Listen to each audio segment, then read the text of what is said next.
Hello, everybody, and welcome to this episode of Heresy Hammer. A bit of an unusual one, this one, which is we are joined by Pardo from SN Battle Reports. Hello, Pardo, how are you today?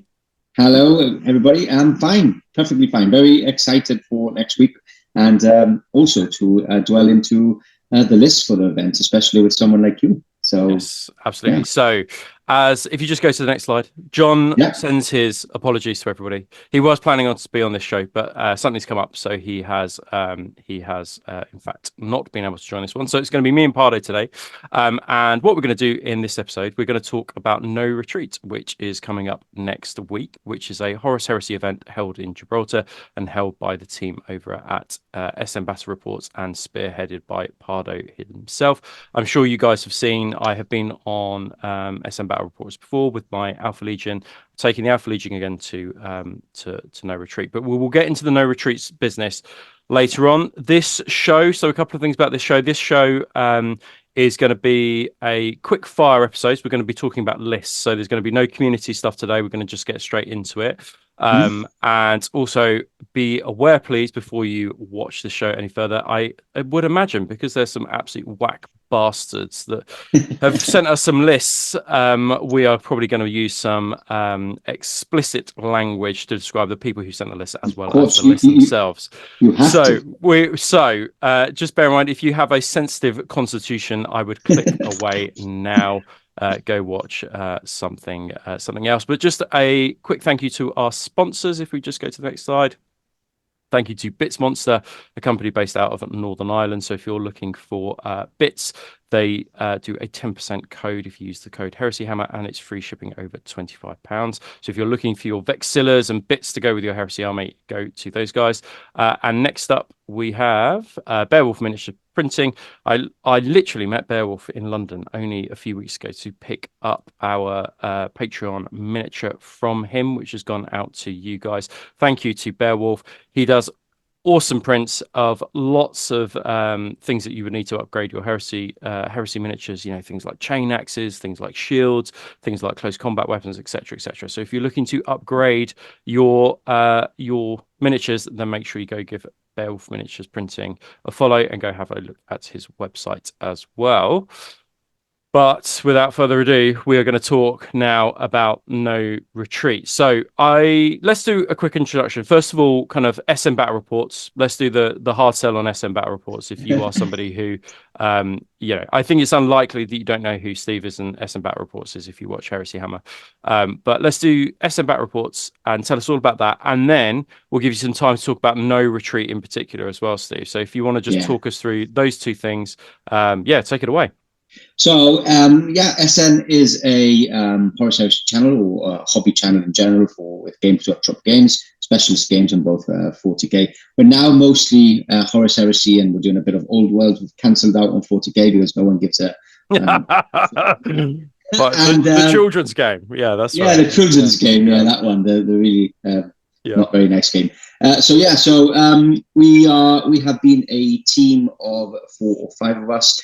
We are now on our 10th anniversary, so we're doing our 10th anniversary in June. Wow. And we haven't been on YouTube for 10 years, so we started SN as a small Facebook page, and this is why we're now going into 10 years, which is crazy how quick it's gone. And we also do events like No Retreat, which we're going to talk about, and other big GTs and stuff, which, again, talking about Horus Heresy, we will be having a Grand Tournament Horus Heresy event very soon as well, with more updates about that coming soon. And we basically right now do battle reports and do some extra bits and bobs with book reviews and army reviews. And we love Heresy. We've been doing Heresy for a very, very long time. Heresy was the game basically I've played the most and loved the most, even though at a certain point the channel used to do both. So when the channel started, we used to do both Horus Heresy and 40k. We switched to 8th edition, came out in 40k, and at that pinnacle point, I wasn't part-time doing SN, and I had to choose which way to go. Sadly, I chose the wrong way to go. I went into 40k. I never stopped playing Horus Heresy. You've seen the light now, though, right? We've seen the light. So I never stopped playing Horus Heresy, though. That's a lot. Something that a lot of people don't know. They basically thought that I just carried on playing 40k, but I used to play Horus Heresy like at least once once a week, even though I wasn't recording. And then we went into YouTube. So we've been on YouTube for about 4 years now, doing bar reports. We did the classic style before, which probably most of you have seen as well, photography based and with nice little white dwarf type of reports. And then we moved on to obviously the bar reports we do now, where you've been part of on 2 occasions. Yeah. So if you haven't seen any of their bat reps, like they are, I would say, because often I find that with hobby time, that you want something playing on in the background as well as being able to hobby. And I think they're a good thing just to have on in the background, because you articulate what is going on really well. That you can just be cognizant of it. So you won't need your 100% full attention for kind of the full hour for 90 minutes. You can just dip in and out, and definitely worth. And also, if you guys haven't upgraded to and aren't a subscriber and you haven't upgraded, like you can get the Heresy like Plus package, right? For your subscribers, and that's like even more Heresy content. It's just kind of exclusively Heresy content. Yeah, you get an extra battle reports with some of the armies which we don't really put. Or if there's a new army in the studio, we'll probably put it onto SM Plus for a couple of weeks or months, and you get an extra battle report every 2 weeks with extra content as well. So, and it's how we survive. It's how you support us even more. So if you enjoy our content, that's the way to support us even more. Yes. I can definitely recommend that. That is what I am personally subscribed to. So can definitely recommend that. So talk to us about No Retreat. So we know that you run events. We know you run kind of like tournaments 40k. What is No Retreat specifically, though, in the context of 40k, but also within the Horus Heresy as well? Okay, so I'll go into a little story. I won't bore you. So Gibraltar is a small little location in basically the tip of Spain. Obviously, we are British. We are happy to be British, and so to go to events, I was normally going into Spain for events. It was much easier for me. I would get the car, get the train, instead of having to get a flyover to UK, for example. And at that point, when I was doing a lot of events, Spain was in the place where the events was very, very bad. Terrain was bad. The gaming was bad. Everything was bad. There was no good thing. So I sort of like got bored about it. And at that point, I started doing SM. Gibraltar is a beautiful location. It sells it by itself, just the pictures from it, and it's a very nice place. Again, Rob, you've been here, you know. Yeah, it's awesome. A nice place to be. Yeah, really nice. Britain in the sun is what they call it. Yeah. So I said, look, let's just start doing my own events, and I basically wanted to do what I envisioned the hobby should be. So nicely painted armies, nicely painted terrain, a good vibe, and have it as a hobby weekend more than a tournament itself. And basically, we started the first one, I think it was 6 or 7 years ago, and it's now, what are we on, our 13th event for 40k, 5th event for Horus Heresy, right? Doing a No Retreat Old World next year as well. So awesome! That's wicked. Wow. Okay, that's awesome. We've had 18 countries being represented at No Retreat as well, which is something that is quite amazing. Cool to know about. And it's quite a unique event. Many of you know it's application based, so there is some things that obviously people I know will not like, because obviously not everybody can come. It's very limited. It's 24 spots. We have, for 40k, we have over 100 applications. For Horus Heresy, we have last event we had, I think, 74 applications from about 10 different countries. So it's a very different event from what you normally see, where you buy your ticket and you just travel to the event and do it. Yeah, I suppose what you're saying is it's not first come, first serve, is it? I mean, that's the thing. Exactly. Yeah, it's not first come, first serve. And because you have such limited spaces, and because it's not first come, first serve, there has to be some mechanism in place to select the armies for the event. And I suppose what you're saying is that this is a high caliber, high end event, and you want the armies to reflect the love of the hobby that people have, right? Rather than just kind of like three painted minimum. You know? Exactly. And in the application itself, it's not only about obviously your name, your age, and where you're from. It's we always ask for hobby background, so we get a bit of knowledge of who the person is, what they love, and obviously the army comes with it as well, which is a very important bit of No Retreat as well. Absolutely. Yeah, absolutely. So talk us through the format of, say, this Horus Heresy No Retreat. So we'll talk about kind of like the lead up to no retreat. That will be the next slide. But just talk about kind of like the timetable, because there is things going on Friday, Saturday, well, even actually Thursday, Friday, Saturday, and Sunday. Yeah, Thursday, but Friday, also, Saturday, Sunday, Monday. Yeah, and I think the other thing is to say that so I have been to a lot of events in the UK. I run events, and actually, for what you get really good value for money, I think, with the ticket that you guys host. So perhaps just talk us through kind of like what's included within the ticket and almost like the timetable for the 4 days. Yeah. So I just want to point out, I think one of the things that about no retreat, and I think it scares a lot of people out, because when you see the ticket, it's £250, and you say, wow, it's a lot. And even if I was to see it myself, it's not only the £250 ticket, it's the flights to get to Gibraltar, the hotel you're staying at. So it is a big ask. But I am going to intervene just there. So you're absolutely right. So £250 is a lot for ticket. But as John always says, and if he were here, he would say this, that value is something different to cost. Like something can be expensive, but still have very, very good value. And also, you do all sorts of things to support people. So you can have like a payment plan, can't you, to pay for that ticket? And things like that. So it's not like you can't. You will support people in order to pay for that ticket for when they need to pay for it. Exactly. So we try and cater and make it as easy as possible. We've got payment plans. So we've got 3 different payment plans where you can pay the ticket up. So it's not a big, obviously, payment straight away. And we also help with you get massive discounts in the 5-star. So No Retreat is at a 5-star floating hotel. You can actually see it in the picture at the bottom. That's the boat where we actually play the event at. You get massive discounts. I think it's like 40% or 30% off for being a player. You also get 20% off at the boat itself for drinks and food. And so our vision was to make this a hobby weekend more than an event. So, and we try to make it a hobby weekend. It's the itinerary is jam packed to the brim. Like, we've had to change the itinerary up this time just because there was too much on some of the days last time.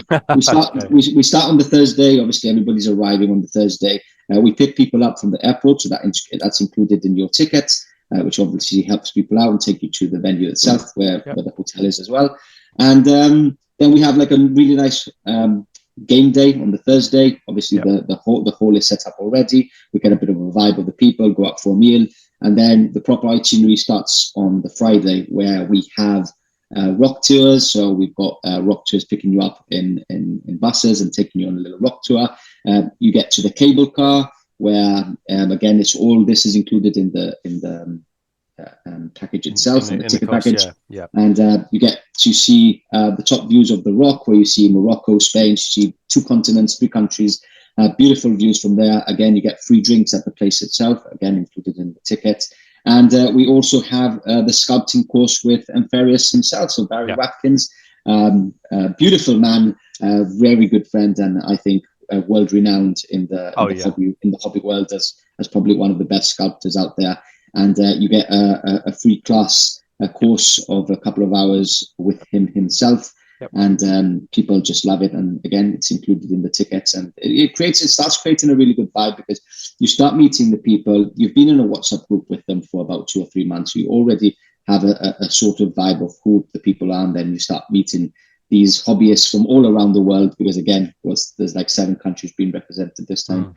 And it's just jam-packed with more things to do.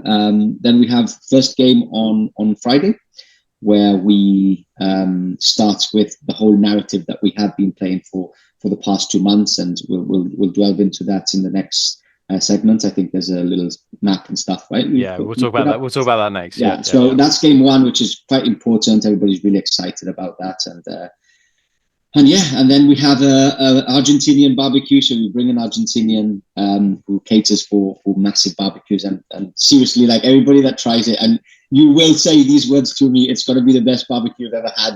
And again, actually, Will Henry said those exact words to me at the weekend when I saw him. He was just like, the Argentinian barbecue was just absolutely amazing. It is incredible. And again, it's a really nice vibe, because you're chilling out, you're talking about the hobby, meeting the people, having some beers. Again, everything's included.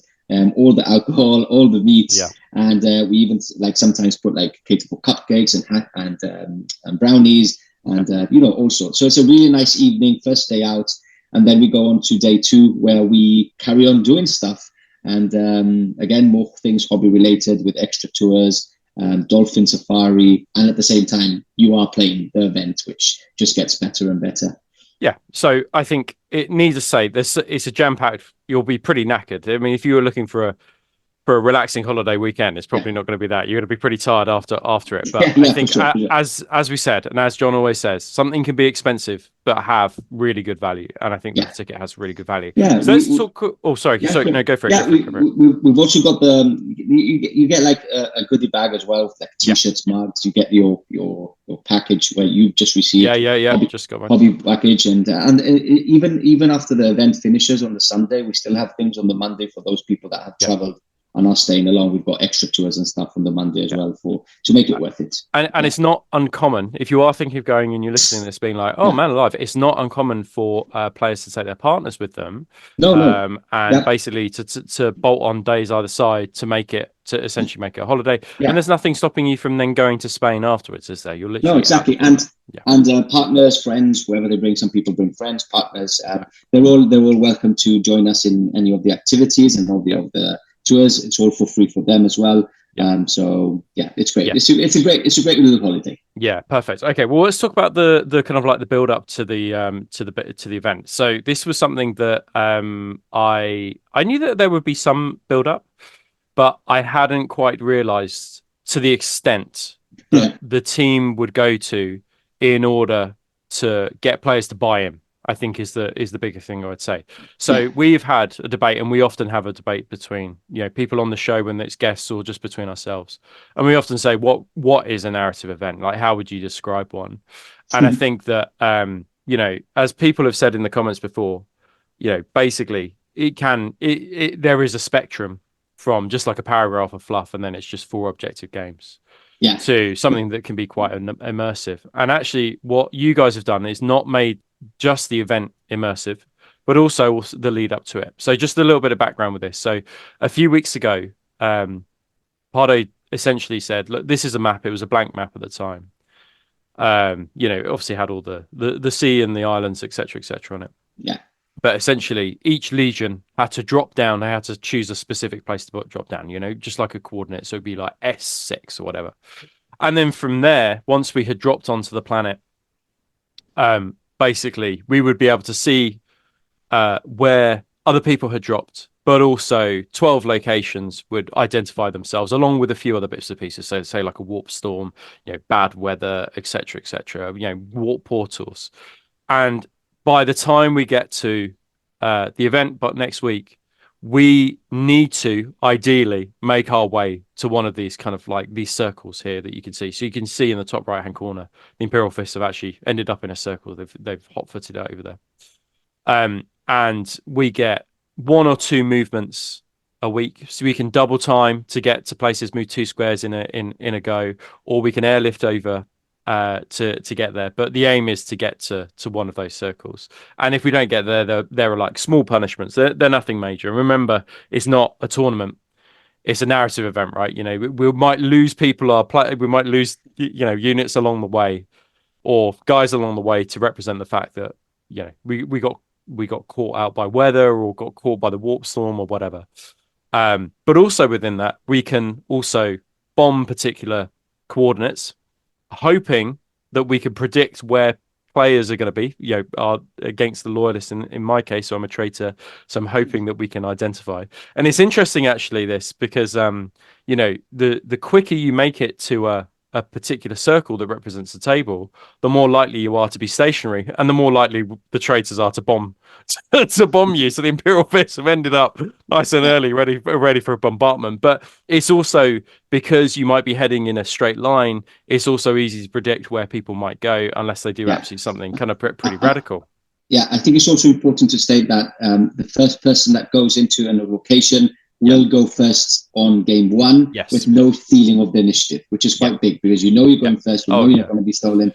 And again, obviously, the more you are in those positions, the more defensive you get. So those bombardments do get less in power. Yes, and we have learned that the hard way this week. But you can see from the left hand side, kind of players who've lost points. along the way, so you can see the Imperial Fist first. I've lost 200 points because we really gave them a hammering. You're still giving them a hammering. Yeah. Oh, yeah. Too right. Too right. I mean, we'll talk about the Imperial Fist and why they need a hammering later on when we talk about lists. But I've lost 75 points along the way, because you can see in the top right hand corner with the Alpha Legion just heading to the west. I'm heading to the one where the Imperial Fists are. It was clear where I was going to go, so then they've hammered me. So, but also along the way, certain people and certain armies have got buffs depending on locations that they've entered as well. So I think all of that combined, I mean, we could talk a long time about that, but basically the short of it is that it gives players buy-in before the actual event. And actually, I think it's quite clever from an EO point of view, because it forces players to engage in some way, shape, or form before the event starts, because it's so easy. People would just be like, "Oh, I'm just going to compartmentalize and deal with this when I'm at the event." But actually, you're forced to engage with people on your team. And I love you saying, forced. But what happened to the traitors when they? Oh yeah, so this is really good actually. In fact, some loyalists, but those loyalists and traitors who didn't give in coordinates ended up on the island where there were going to be no tables as a punishment. So that meant the rest of the team had to airlift them out of there. But it tended to be bad stuff happened within that island, didn't it? Yeah, you have to pay attention. The traitors also didn't send the coordinates in time, because there's certain like midnight on Sunday you need to send. Oh my god, yeah, that was embarrassing for us. The traitors are a mess. They are like a massive mess. We've got the loyalists like doing like heat maps and have like three turns of where they're going to move already, and then we've got the traitors doing like dick pics on the map. That is genuinely true. The loyalists are just like bean counters, though. There's no fun on that group. I infiltrated that group today, and it's definitely no fun. The traitors are having more fun. Right. Anyway, so what we are going to do, and what we're going to dedicate the rest of this time to, is actually going through the player list. So we have kind of condensed it all into a format. I think that you're not going to garner much from actually viewing the screen. I think me and Pardo talking about it's going to be more useful. I've just kind of compartmentalized and screen captured bits that I think will be useful in terms of the list. So the fists are a really good example. Like, there are an extraordinary amount of Imperial fists. And then for this event, you've said people need to take 2 lists if they're choosing to take a Primarch or a special character, which is like they can take a list with a Primarch if they want to take one, and a list without. There can only be one special character on a table at a certain round. So what I've done, so it's interesting. So what I've done with the Imperial Fist is I've actually just put their non-Primarch list in, because like there are 4 Imperial Fist players. Most of the time, players will be actually facing their non-Primarch list, just because of the way it works. And we've got 24 lists to go through, and we want to kind of go through them. Some of them will whiz by.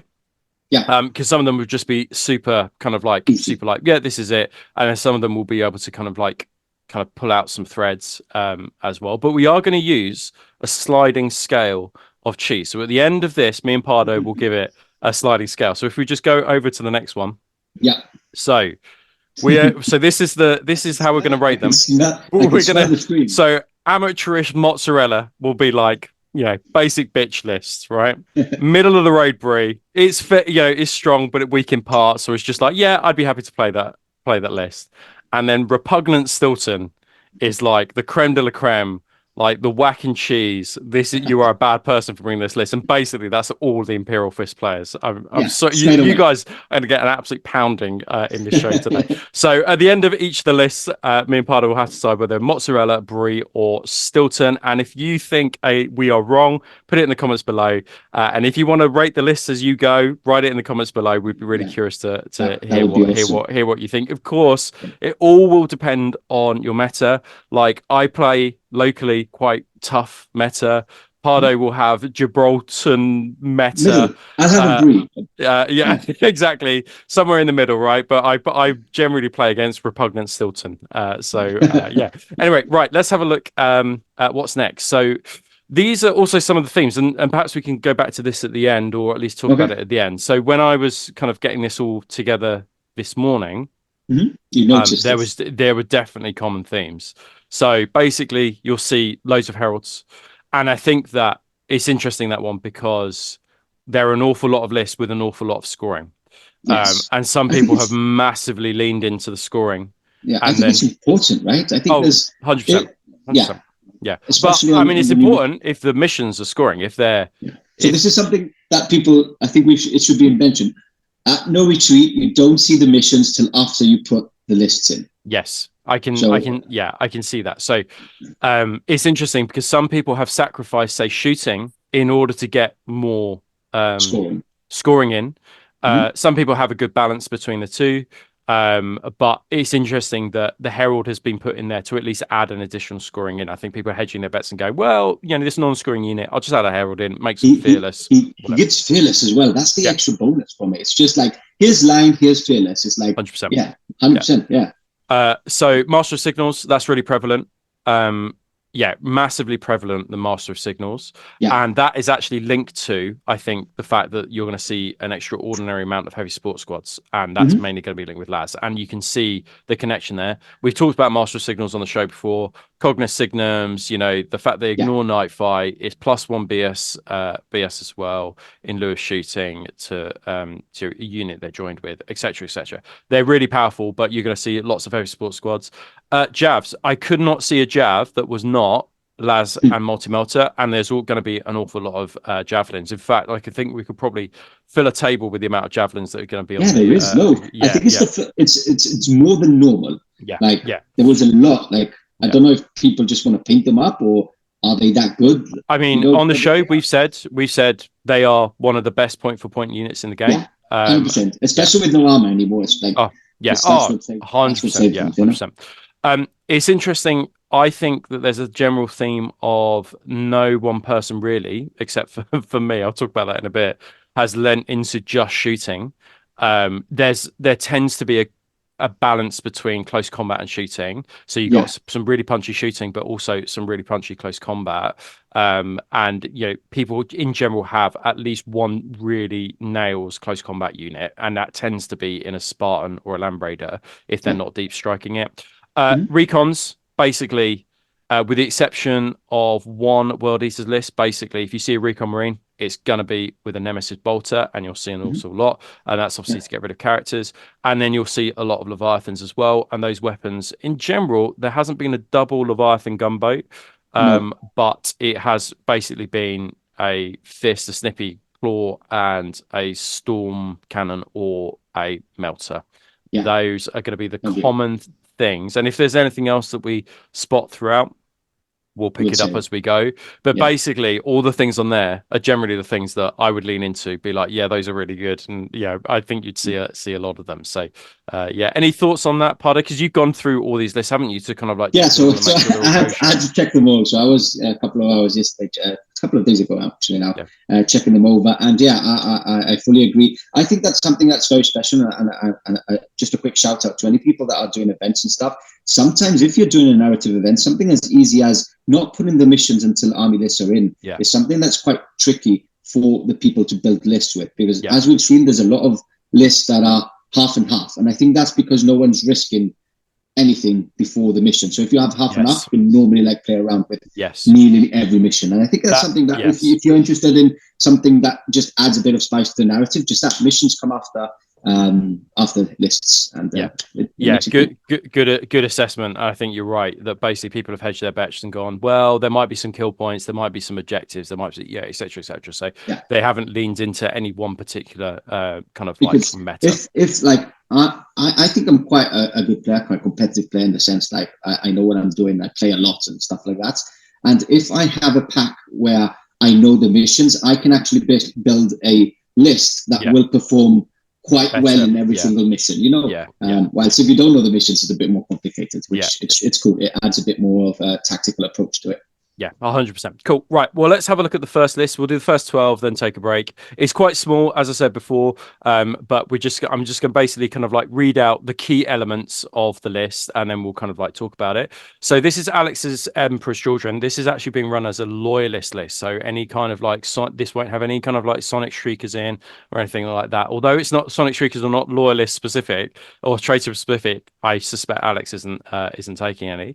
So he's taken a Legion Centurion champion, and of course that comes with Paragon Blade. He's taken a Clade Assassin, which is really, and he's taken a Vindicator Assassin, which is really interesting, useful for sniping. He's taken a Praetor, and interestingly, he didn't go for the Thunderhammer kind of like meta. He went for just a Paragon Blade as well. Although I thought that was interesting because I was like, man, I would love an Initiative 2 Thunderhammer from a Praetor, right? But definitely. And he didn't take Sword Targets either, which is really interesting. A big miss. Yeah. Because I think he's absolutely ace. He's got a Dreadnought at 205 points. He's got it with a las cannon and then a fist and a plasma blaster. He didn't take Rylanor. I was like, what? Like, he's like an absolute fucking murderer, Rylanor. He is. He's so good. The problem is we have to like point out that as it's like a narrative event, and there's a lot of people that come for hobby more than anything. So there's a couple of this that you'll see that maybe it's mostly because of what the people have wanted to paint. There's a lot of painting awards and stuff like that. So I think it's more a bit more like that. Like I don't rate assassins at all, but maybe this guy wanted to paint some HQs and stuff like that. So you might see weird things, but a lot of these guys, apart from not being gamers, they're more hobbyists than anything. So I think it's Rylanor's stuck on Isfam, right? Yeah, as well. So he's got a Leviathan. So that's with Melter Lance and Siege Claw. That's the first Leviathan we've clocked up. Yep. He's got a tack squad, a big old tack squad with about 17, 18, 19, 20. I think 20 guys in that one, 270 points on the tack squad. So a big tack squad. A second big tack squad. 19. Yeah, and then he's got a Kratos with basically, if it's at 415 points, it's got like all the tools. It's got like a flare shield. It's got blah blah blah blah blah. It's pretty tooled up. He's got a Cataphracti squad, which comes in at a whopping 850 points because it's got a Spartan included. And again, the Spartan's at 425 points. So if it's at that kind of level, we're talking like flare shields, max points. Yeah, it's like extra las, etc., etc. And then finally, we've got a Sun Killer squad as well. Now, I don't think it's maxed out at a 10. It's seven, isn't it? It's at a 7, yeah. And actually, I think that's probably right because I think that Sun Killers, from what I recall when we did the Emperor's Children episodes, they are more cost effective when they're like a 5-man squad against a normal one. But the moment you add like 10, it then becomes a bit of a toss up between the normal las cannons and then the Sun Killers. So I would say, so he's got 2 scoring in here. And because the Terminator Cataphracti squad won't be scoring because he's not, I don't think he's running Pride of the Legion, so it's not, whatever. I think that Sortavits would have been really good for this list because of the tax squads and the help that he can provide. Yeah, I think a couple of people were trying to convince him to paint, but I think it was like a time issue for him. Okay. But yeah, definitely agree with you. I think it's something that would have upped the level of the list quite a lot with a character and a character Dreadnought as well. Just having those 2 characters in it would up the list, but quite a lot. Absolutely. Cool. So what are you going to go? You're going to go mozzarella, brie, or Stilton for this list? Mozzarella. Yeah, I agree. Anybody who takes a tooled out Kratos at 450 points, that is amateurish mozzarella. That is not a good use of 415 points. Luke's cool though. He's done a great job with the paint. Yeah, if you go with Kratos, I would go like a full auto cannon, and I would go with the Melter cannon instead of the battle cannon. But, 100%. Anyway, it's an expensive tank to have. Looks awesome, but quite expensive. Yeah, and he's done a good job. It's Quipster Nerd, I think it is on. Yeah, Quipster Nerd. If you want to follow him, then you can. But you are an amateurish mozzarella with your list. Let's have a look at the next one. So Alex's World Eaters. So he is interestingly taking Crimson Path instead of Berserker Assault, which is interesting because, well, we'll get to it in a second. So basically, he's taken a Praevian Centurion, which was, I thought, a pretty cool choice. He's taken a Chaplain in Tartarus armor. He's taken Khan the Bloody with a command squad. He has taken 2 Rampager squads. Now, one of those Rampager squads. This is Ashley, by the way. This is Ashley, not Alex. Ashley. Sorry. I do. It's because we had Alex before. Sorry. Yeah, Ashley. Yeah. Sorry, Ashley. Sorry. So we have one massive Rampager squad in a Land Raider Proteus, and it's interesting, I think, because we'll talk about Brian's list in a bit, because he's taken a real mix of... Love Brian's list. He's taken a real mix of, like, cadre weapons. And he's only got 2 phalanx blades in there. Like, what is this guy thinking? Oh my god! Like, you just think they initially were all armed with phalanx blades. He's clearly not a complete whacker. And then he's got a Rampager squad, a smaller Rampager squad, which are armed with jump packs. Now, this is really interesting because in Crimson Path, they don't become troops, I don't think, but they do gain line, or maybe they become troops and gain line. But essentially, they are his line. They are 2 line units. Yeah. And they get kind of like buffs, I think, for like feel no pain or it will not die or something like that, from what I recall from Crimson Path. He's got 2 fairly basic despoiler squads, nothing to kind of like write home about, but I think it's just to add in a fourth kind of like scoring unit.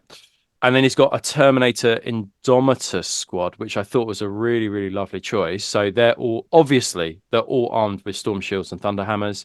They're going to have a lot of attacks on the charge, but they're in a Proteus. And then he's got Leviathan Dreadnought, the second Leviathan Dreadnought in the second list, with a Siege Claw and a Storm Cannon as well.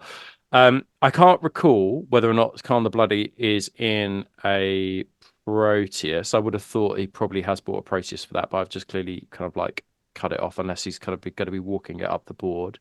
But yeah, I think this is going to put out a lot of damage. It's pretty cool to see the Indomitus squad.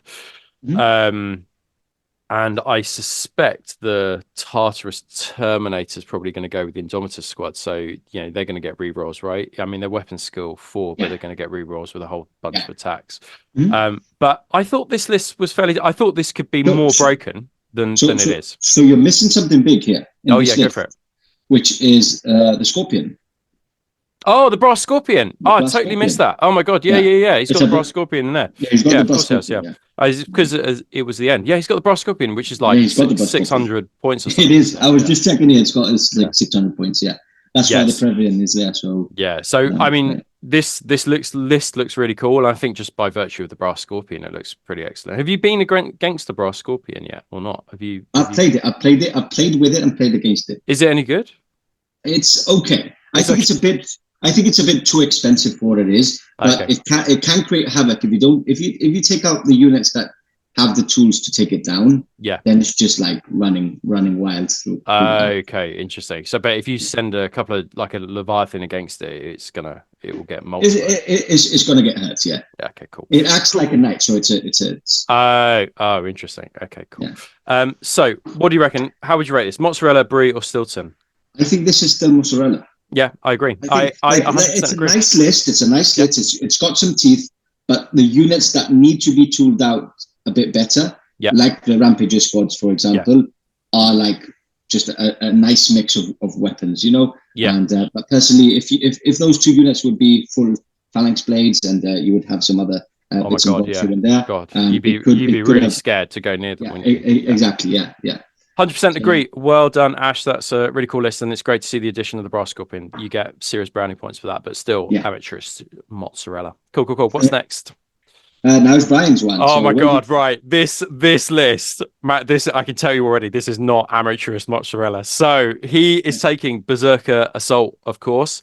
So that bumps the Rampager squads into the troops, but does not make them line, which is important. So and that gives them other buffs like +2 to charge rolls and etc. So he is taking the first Legion Herald that we've seen. Of course, that's going to give a Legion Standard. He's taking a Praetor, who's probably going to be his warlord, and he's also taken a Moritat. He's been painting like an awesome little kind of like destroyer squad with Moritat. Now, I think it's interesting with the Moritat because I couldn't see any obvious kind of like shooty weapons with it. No. So, but what I thought was really interesting, because I suspect what he's going to start doing is pairing Moritat assaults with the Despoiler squad and some Rampager squads to like fucking murder and like get instant death on lots of his weapons, right? I think that's where like the Excoriator chain axes, like just I think those combined together are going to be like a really like a tough the Excoriator chain axes are +2 strength, aren't they? So they're strength 6 already. Yeah. So combined with rag grenades, if he gets like if he charges both of those, instant killing anything that he touches. Exactly right. So his Rampager squad It comes in at 265 points, and he has gone for 6 phalanx blades in that squad. Good choice, my man. He has got Despoiler Squad, followed by another Despoiler Squad, followed by a Destroyer Assault Squad. He's got 2 Apothecaries in there, I think, and then a Contemptor Dreadnought Talon. He's got a second Rampager squad as well, which has 11 phalanx blades. Oh my god, that's amazing. 11 phalanx blades on that one. He's got 2 predators, and these predators have conversion beamers. Oh my god. These are going to be really, really powerful. And I think if they are at the back, right in the corner, they are going to absolutely cause havoc amongst kind of like the armor of the loyalists. He's taken Leviathan Dreadnought, which has got a Storm Cannon and Siege Claw, and then he's taken 2 individual Sakaran Punishers, just kind of like basically basic bitch Sakaran Punishers. What I would say about this list is that he could basically take on anything, couldn't he? I mean, those phalanx blades are going to be able to murder contemptors. The Leviathan, the Punishers, they're going to take out massed kind of like infantry. There's not a lot that this list won't take on. And then he's got the Predators for some long-range anti-tank as well. Like, there's not a lot that this list won't be able to take on. No, I think it's a very well thought of list. And like you've already stated, I think it's an all-rounder list where it can take down any other list it goes against. My only worry is playing against an aggressive Primarch. What do you throw at him, for example? If I go into every unit, I think the Rampager squad is great. I think having 6 phalanx blades, 3 excoriator chains axes is a great little mix. I think if we look at the Leviathan, I think it's the best loadout. I love the Storm Cannon with the claw, and like I say, I play my 2 Predators. I've just come off a battle report this morning where I played a World Eaters. I always have my 2 Predator squadrons with just firepower at the back, because you have to play aggressive. A list like this that plays aggressive, and it's always great to have some fire support at the back as well, for much needed and anti-armor as well. So I think it's a great list, and has a really good punch to it. Yeah, I think so too. Yeah, Primarchs are going to be an issue, but I think any list that doesn't have Primarch is always going to be an issue. What are you going to go for? Mozzarella, Brie, or Stilton? So I'm going to go for Brie right now, because I agree. I think it's Brie just because it's not like 100% cheesy, disgusting, but it does have a good punch, and it will punch a lot of other armies. He's thought, I think, about this list. Just one final thing before we go. He's thought really carefully about the job each unit is doing, I think, is what I would say about his list.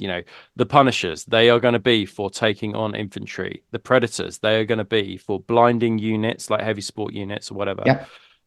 It's particularly like Raven Guard, heavy support units. If we come up against those, that would be really anything with an improviser.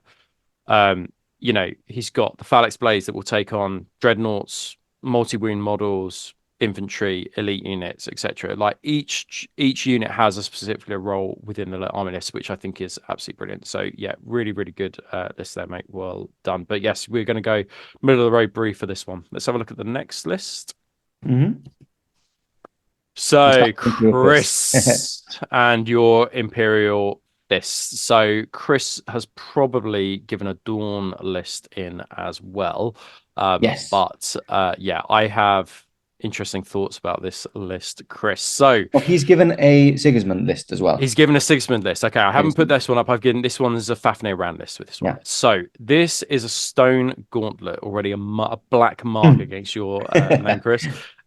So he's got a Centurion and Master of Signals, of course. And you'll see why in a moment when we get to the heavies. He's got Fafnir Ran, which really helps buff up in Stone Gauntlet one of those Phalanx Water Squads. He's got a Castellan. So if you're unfamiliar with the Castellan, he basically makes heavy support choices for Imperial Fists scoring. So you might be going, oh, where's all his scoring? Well, his heavy support score now and his Phalanx Water score. He's got Apothecary and Detachment. in there. When he's got 2 apothecaries, but they're just bare bones because each one's 45 points. So he's got 2 in there. He's got a Tartarus Terminator squad, a lot, but almost 1,000 points tied up in that one squad. So he's got a Spartan, and then kind of like various the armed Tartarus Terminator squad. I think from what I recall, it's shields and solarite power gauntlets. He's got 2 Phalanx Warder squads. Yeah. And each one of those squads is with a Proteus. And then it's interesting. I don't think he's taken searchlights on his list from what I can see. He's not taking searchlights. So he might be able to see you if you've got searchlights, but he can't if he it's interesting. He's kind of bet that other people will take searchlights in order to be able to hit them, which I think is interesting. Yeah. And then he's got, this is where the real fucking cheese comes. So he's got a 10-man las cannon squad, which what I'm sure the Master of Signal is probably going to go with. Yeah. 100%. And then he's got a heavy bolter squad, which is good for which is fine. Like a heavy bolter squad is fine. It's your anti-infantry. It's useful, and like a Castellan with that will be mega useful.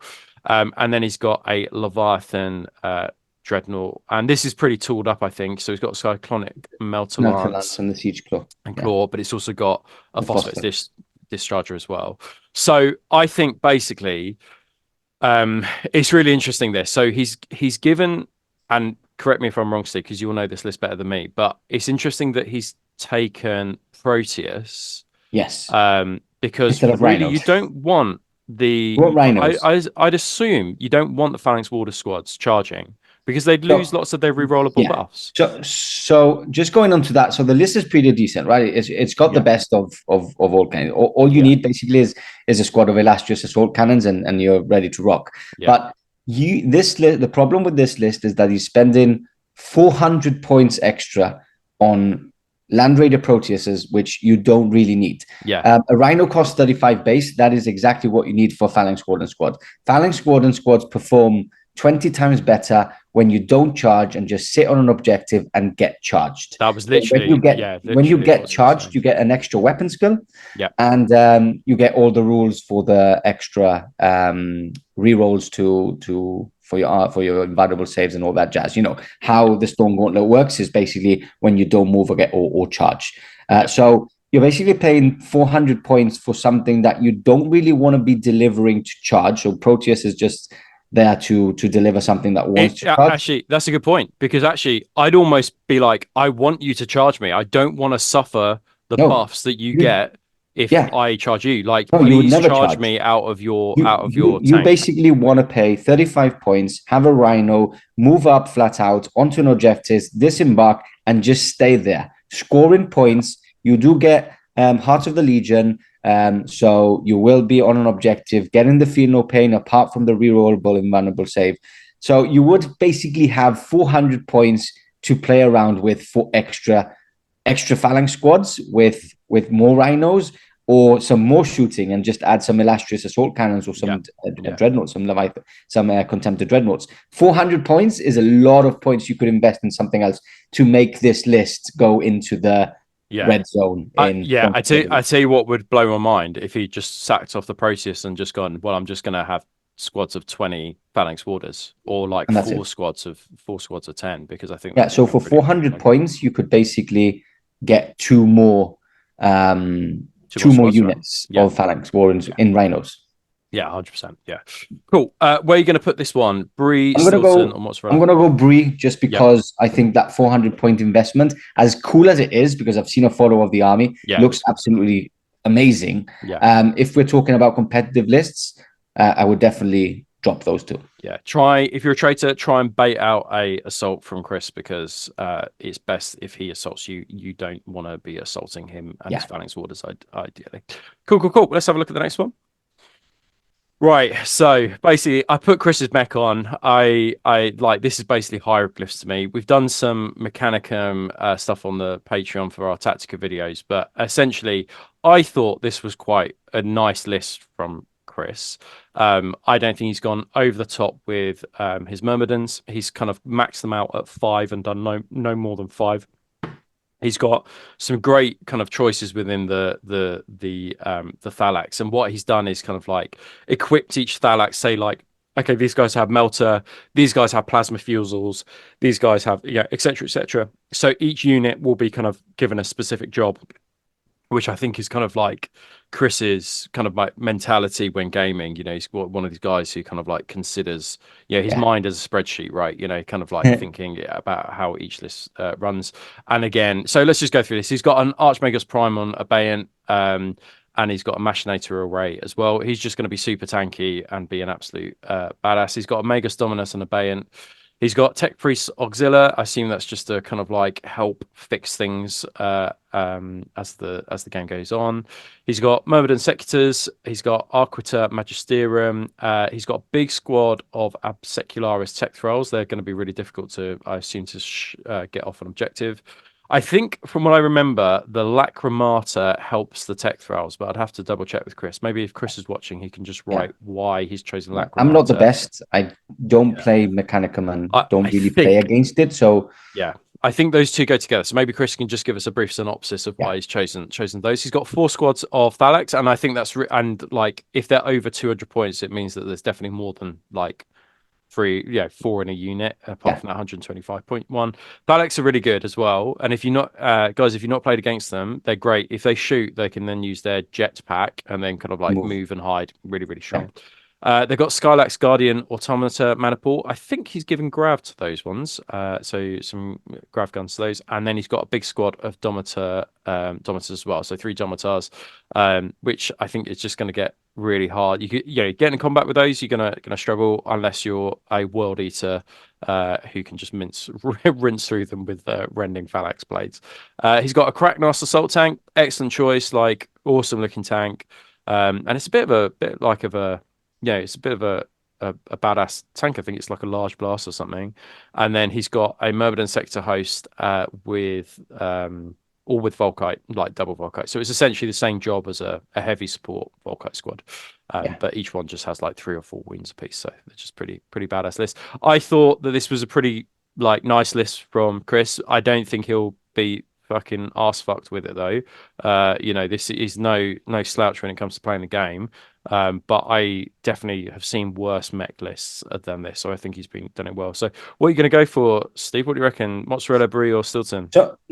So I think it's not fair for me to judge this one. Okay. Just because I very rarely play Mechanicum. There's no one in Gibraltar that plays Mechanicum, so I just play Mechanicum if I'm at an event. Yep. I still haven't played against them this edition. Oh, okay, interesting. So I think I think I'm going to go with what you say. I'm going to go with Bree with this, but I think that it's because Chris knows his list really well, and I think he'll be able to perform really well with this list. And I think the fact, for me personally, I just appreciate the fact he's capped himself at like 5 Myrmidons in each squad, so people can interact with it, because that's the worst thing, having units that you just basically can't interact with is always just such a pain in the ass. But be careful of those Myrmidon Sector hosts, even with 5 in, like they've got grav guns and like plasma fusels as well. So even if you're a Primarch going in, like he's going to slow down your charge and could do a fair amount of wounds to you.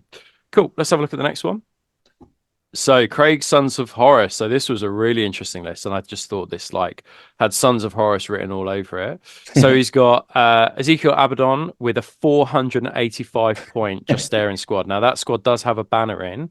And it's also, that unit has got deep strike as well, and Abaddon's whole warlord trait is like a 4-up, feel no pain for like when he deep strike in. Like that is a good unit, but 735 points, that's a lot. If you can just intercept that off the board with las cannons, like Craig's gonna be really struggle. I think. He's not gonna like that, No, and I think that's the thing. Like they might be great in close combat and have -1 to strength, but on the intercept, they're like las cannons don't give a shit about your 4-up feel no pain if it just ignores you feel no pain, right? Exactly. That's the other thing. So be careful, Craig, of where you drop those in.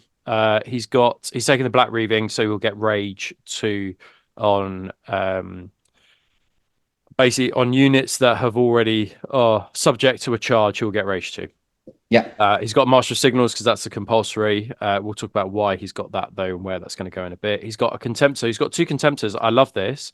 It's he's basically got 2 Power Fists in each one and then 2 Melter Guns. So he's really leaned into the close combat, which is what I think you probably want with your Sons of Horus Contemptors. Like if you can get rage on those as well, that's going to be massively useful.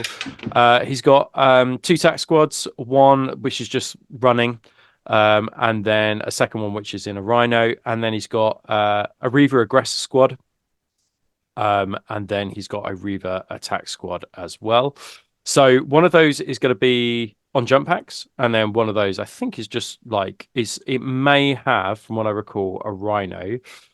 This is the problem I think with the Reaver squads. They can't take a Land Raider as a dedicated option. Like that's one of the tough things about them. He's got Javelin, and at 210 points he's got 2 Javs, and that's with Melter and Laz, so they're both the same. And then he's got a single Javelin, so he's got 3 in total, but 1 is on its own.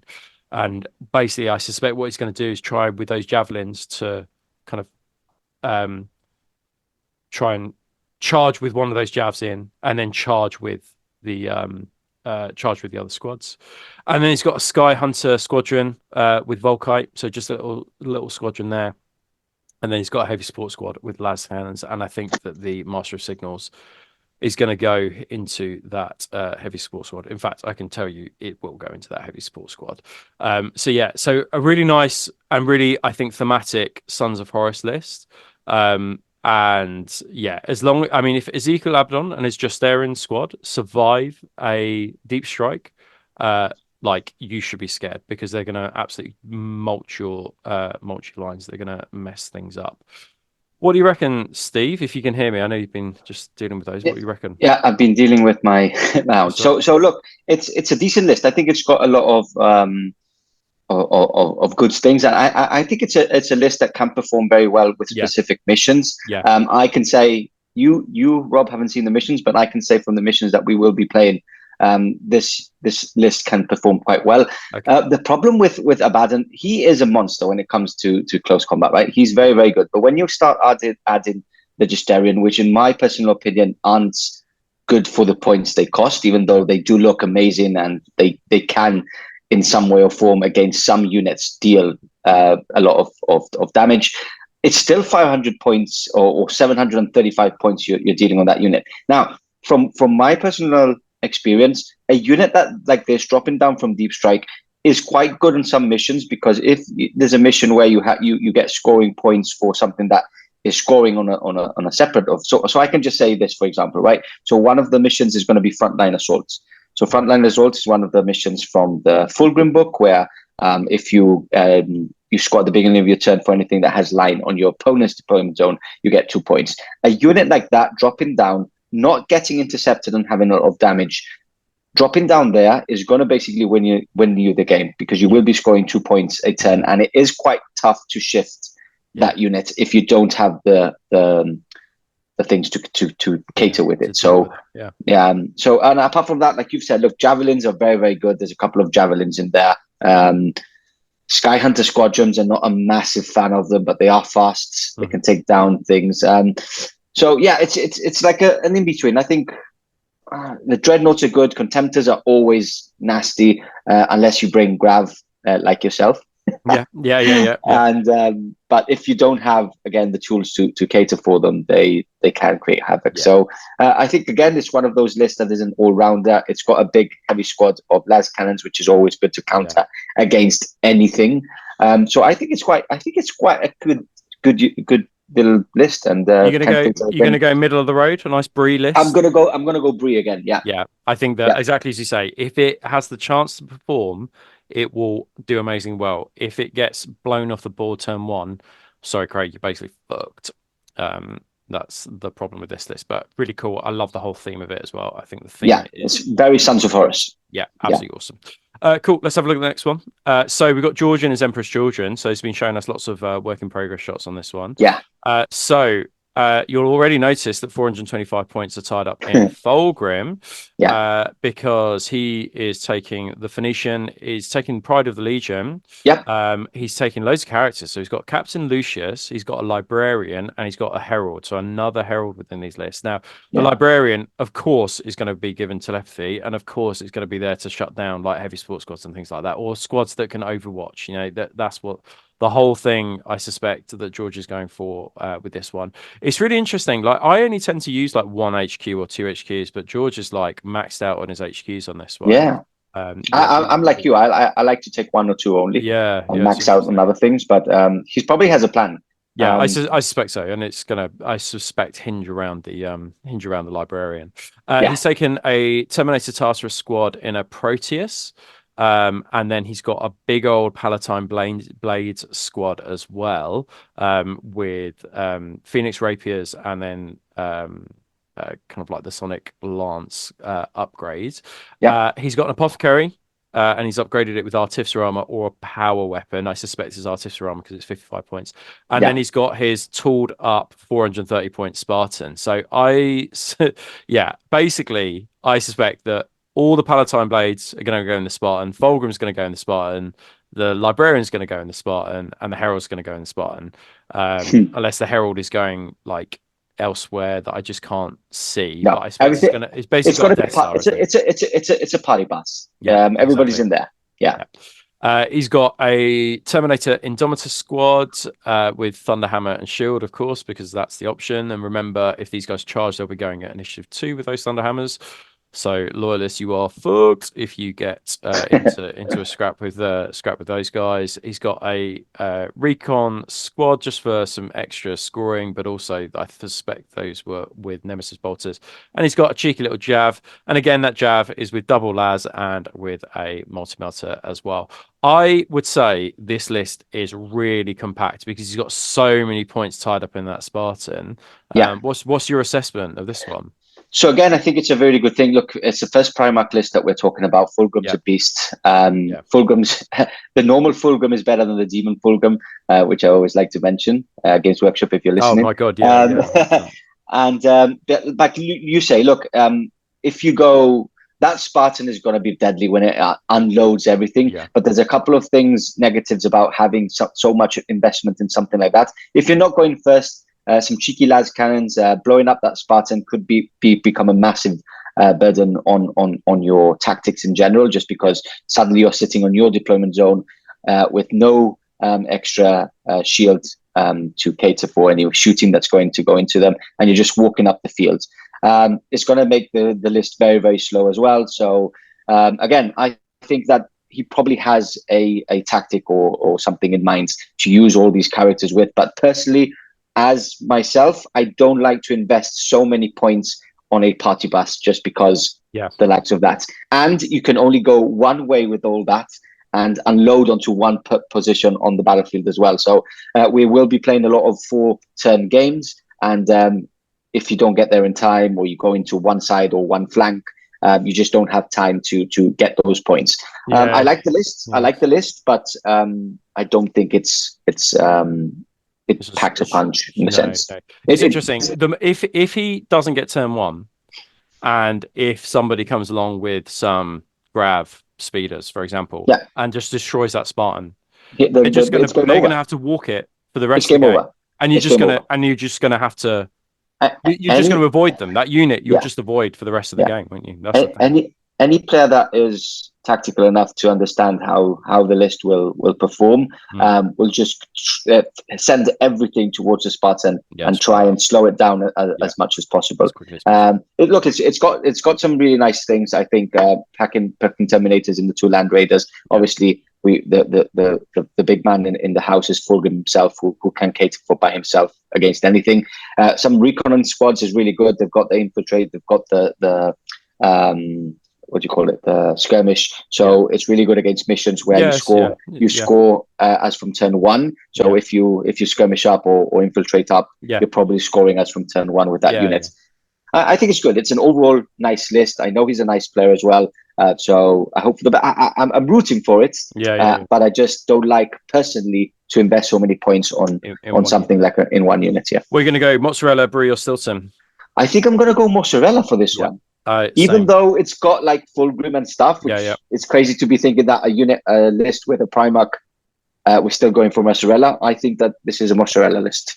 I think that also, if you take down the 2 Terminator squads and can snipe out the Herald in some way, like it's just there's no scoring. There's no scoring. right? Nope. I mean, with a recon squad, but they're just going to be static for the whole game because they've got nemesis Look, a recon squad normally scores you for the first opening turn and then probably dies. And that's it. Let's be honest. Yeah. 100%. Cool. Nice one, George. Look forward to seeing that on the table. So Joe and his Imperial Fist. So yeah, so really interesting one, this one. So Joe has taken a Praetor in Tartarus armor, and he's got a command squad. Of course, I suspect that command squad is going to have shields and solar right power gauntlets. Yeah, it does. It does. And it's in a Proteus. That is all fine and dandy. And that basically is that entire unit filling up that Proteus. He's got a Huskar squad. Jesus Christ, there's 8 Huskars in there. Oh my God. Like basically, loyal traitors do not charge that unit because they're going to get battle hardened and you're going to get wiped out because he's taken them all with a 3-up Storm Shield. Invulnerable save, yeah. Yeah. And then he's got a Solar Right Power Gauntlets, except for the Huskar has got a Power X. He's got a Centurion Herald as well. And I would imagine he's probably bought a like a homing. Oh, these are going to go in the Spartan. Ignore me. Yeah, so that goes in the Spartan. Yeah. So basically, this Huskar squad, not only is it battle hardened, but if they get charged, they're also now scoring as well because he's clearly going to put a. It makes sense. It's a good investment. Absolutely. He's got attack squad. It's a big old, in fact, 2 big tack squads on these in this one. No rhinos, just massive tack squads. He's got a Contemptor Talon. He's got a Last Cannon and then Power Fist. He's got Leviathan Dread, another Leviathan Dread that we've seen. So Melter Lance and Siege Drill on this one. Don't see a Siege Drill very often in a Phosphates Discharger. And then he's got a couple of Apothecaries, which are obviously going to go with the, and they can only go with the attack squads as well. He's got a Land Raider Spartan, 410 points. That's tooled up to the teeth. And he's got 2 Vindicator squads. He's got 2 Vindicators in a single squadron. These are not the lasers. These are just the Demolisher Cannon ones, which you don't see very often. Brutal 3, aren't they? Yeah, which could be useful actually. There's quite a lot of mech and quite a lot of automata around, so that actually might be quite useful, I think. So and that will really nicely double out all that land speeder meta as well. You know, being exactly with the brutal. That's great. 12, AP2, isn't it? AP2 strength. Strength 12, I think it's AP3, but I think it's like breaching or rending or something. So it is breaching 4-up. It is breaching 4-up. I think that would just make mincemeat of any. It's good. Yeah, any jabs that are kind of like decide to get near them. So I would be really scared of this. Like I know we just talked about a list with a Spartan and like massive amounts of points tied up in it, but fuck me, like that Huskar squad coming out of that spot, it's going to be so difficult to mulch through, I think. So look, before this, I'd known Joan for a lot of years. Joe's a very tactical player. He knows how to play the game very well. He's very competitive in that sense that he knows how to play it, and he gets deep into the game and knows exactly what he's doing. So having a player like Joe controlling an army like this is very powerful. So like you've already stated, the Haskell squad is going to be in the Spartan. He's going to attach the Herald. A Haskell squad, I just want people to understand how good these guys are. They're Haskell 5. They are loco. Yeah, exactly. Solar Right Power Gauntlets are strength 10, so they're instantly killing anything with toughness 5 as well. They are wounding the likes of Contemptors and other stuff like that with on twos instead. Vigil Storm Shields are just like the best thing out there. 3+ invulnerable save is just horrendous, and battle hardened on them as well. So that Haskell squad is basically one of those units that you don't really want to mess with and try to ignore as much as possible. It would be amazing if you do have a sniper start shooting at that Centurion Herald, and when that Herald is dead and that Haskell squad is no longer scoring, it's even better for you. You will basically just likely ignore it completely. It's fine. Because they're in a Spartan, but they are heavy, so they're if you can get them out and then just get them to chase you around the board, that's the best way. But for the love of God, do not charge that unit. You will not get through them. Cool, awesome list. What are you going to go for? Mozzarella Brie or Stilton? You know what? Or is this a Stilton? The problem is that I know he's a good player. Oh, right. We're going to give this a Stilton then. Give it a whiffy Stilton. I think it could get worse. Like if you had the likes of Sigismund or something in, I would go to the top tier.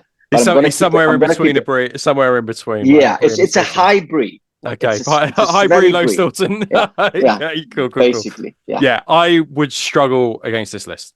So yeah, nice work, Joe. I am very fearful if we face each other across. Yeah, and we forgot to mention about the apothecaries in those big blobs of. They're just not coming up. Heart of the Legion, they're not coming up. Heart of the Legion. Yeah, so you're having a 3-up save with a 4-up Heart of the Legion. So yeah, it's quite tasty. Ooh. Okay, cool. Nice one, Joe. Well done. The strongest list we've seen so far. Yes. So I think it's I want to say Levi after the it's Levi. Levi. Right. So he's taking Covenant of Fire. He's taking a Salamander's list, of course. He's got a Centurion, which is a champion. Has to be for this particular Rite of War. Really interesting. He's taken, and I'd be interested to get your thoughts on this, Pardo. So he's taken 2 large Pyroclast squads in Rhinos. Now these become line and troops within this Rite of War, but I thought for such an expensive squad, do you think Rhinos are survivable enough? So he should change with Chris's list. Yes, swap them give over. Give him the Rhinos and give him the Land Raiders. Yeah, I just worry that basically the moment those Rhinos blow up, and then you take 10 checks, you're going to lose like 3 just in one go. Average. And again, if I'm playing against this list, the first things I'm going to pop is those Rhinos, because those Pyroclasts need to walk up the table, 100%. So if you take those Rhinos, which look, that if you're a hobby Horus Heresy veteran, you know how easy you can pop Rhinos. So I think that's a weakness in this list. You're paying quite a lot of points for a good, powerful Pyroclast squad, but I don't think that the resilience you should give it to it. But again, look, you are saving 200 points a unit by not putting them into and so I think you just have to like double move with the Rhino straight away, so they are in a middle ground type of position, and if the Rhino loses, you're still like halfway up the field. You're gonna have to shove the Land Raiders up your opponent's guts to draw fire away from the Pyroclast. I mean, that's the other one, isn't it? Cool. So he's got a Terminator task for a squad with the Proteus. From what I recall, basically they all have like dragon shields, basically the 3-up save. From what I recall, he's got 2 large squads of tack. 2 tack squads. He's got a Fire Drake 2 big ones. In Fire Drakes, of course, Thunderhammer and Shields, of course. In a Proteus, and then he's got 2 Javs. 2 lots of 2 Javs, which are both las cannons and melters. So 4 javelins in that list. Ooh, mama. And then he's got Vulcan and a command squad. Now, what was really interesting is that he did not buy Vulcan and his command squad a transport. So he's just walking up the board. I would have thought a better way to go, and this is just me, I would have just attached Vulcan to a tactical squad, made them fearless, use them as ablative wounds, and just like get into combat and just use the tactical as ablative wounds. But I suppose his command squad is his ablative wounds, isn't it? It's just going to walk it up the board, I guess. Yeah, look, command squads are really like underused. Artificer armor, 2 wounds artificer armor squads are quite good. Chosen Warriors as well, and the fearless because of him as well. So I think it's a good little list. I met Levi 2 years ago. He's coming from the USA, so one of the players from USA.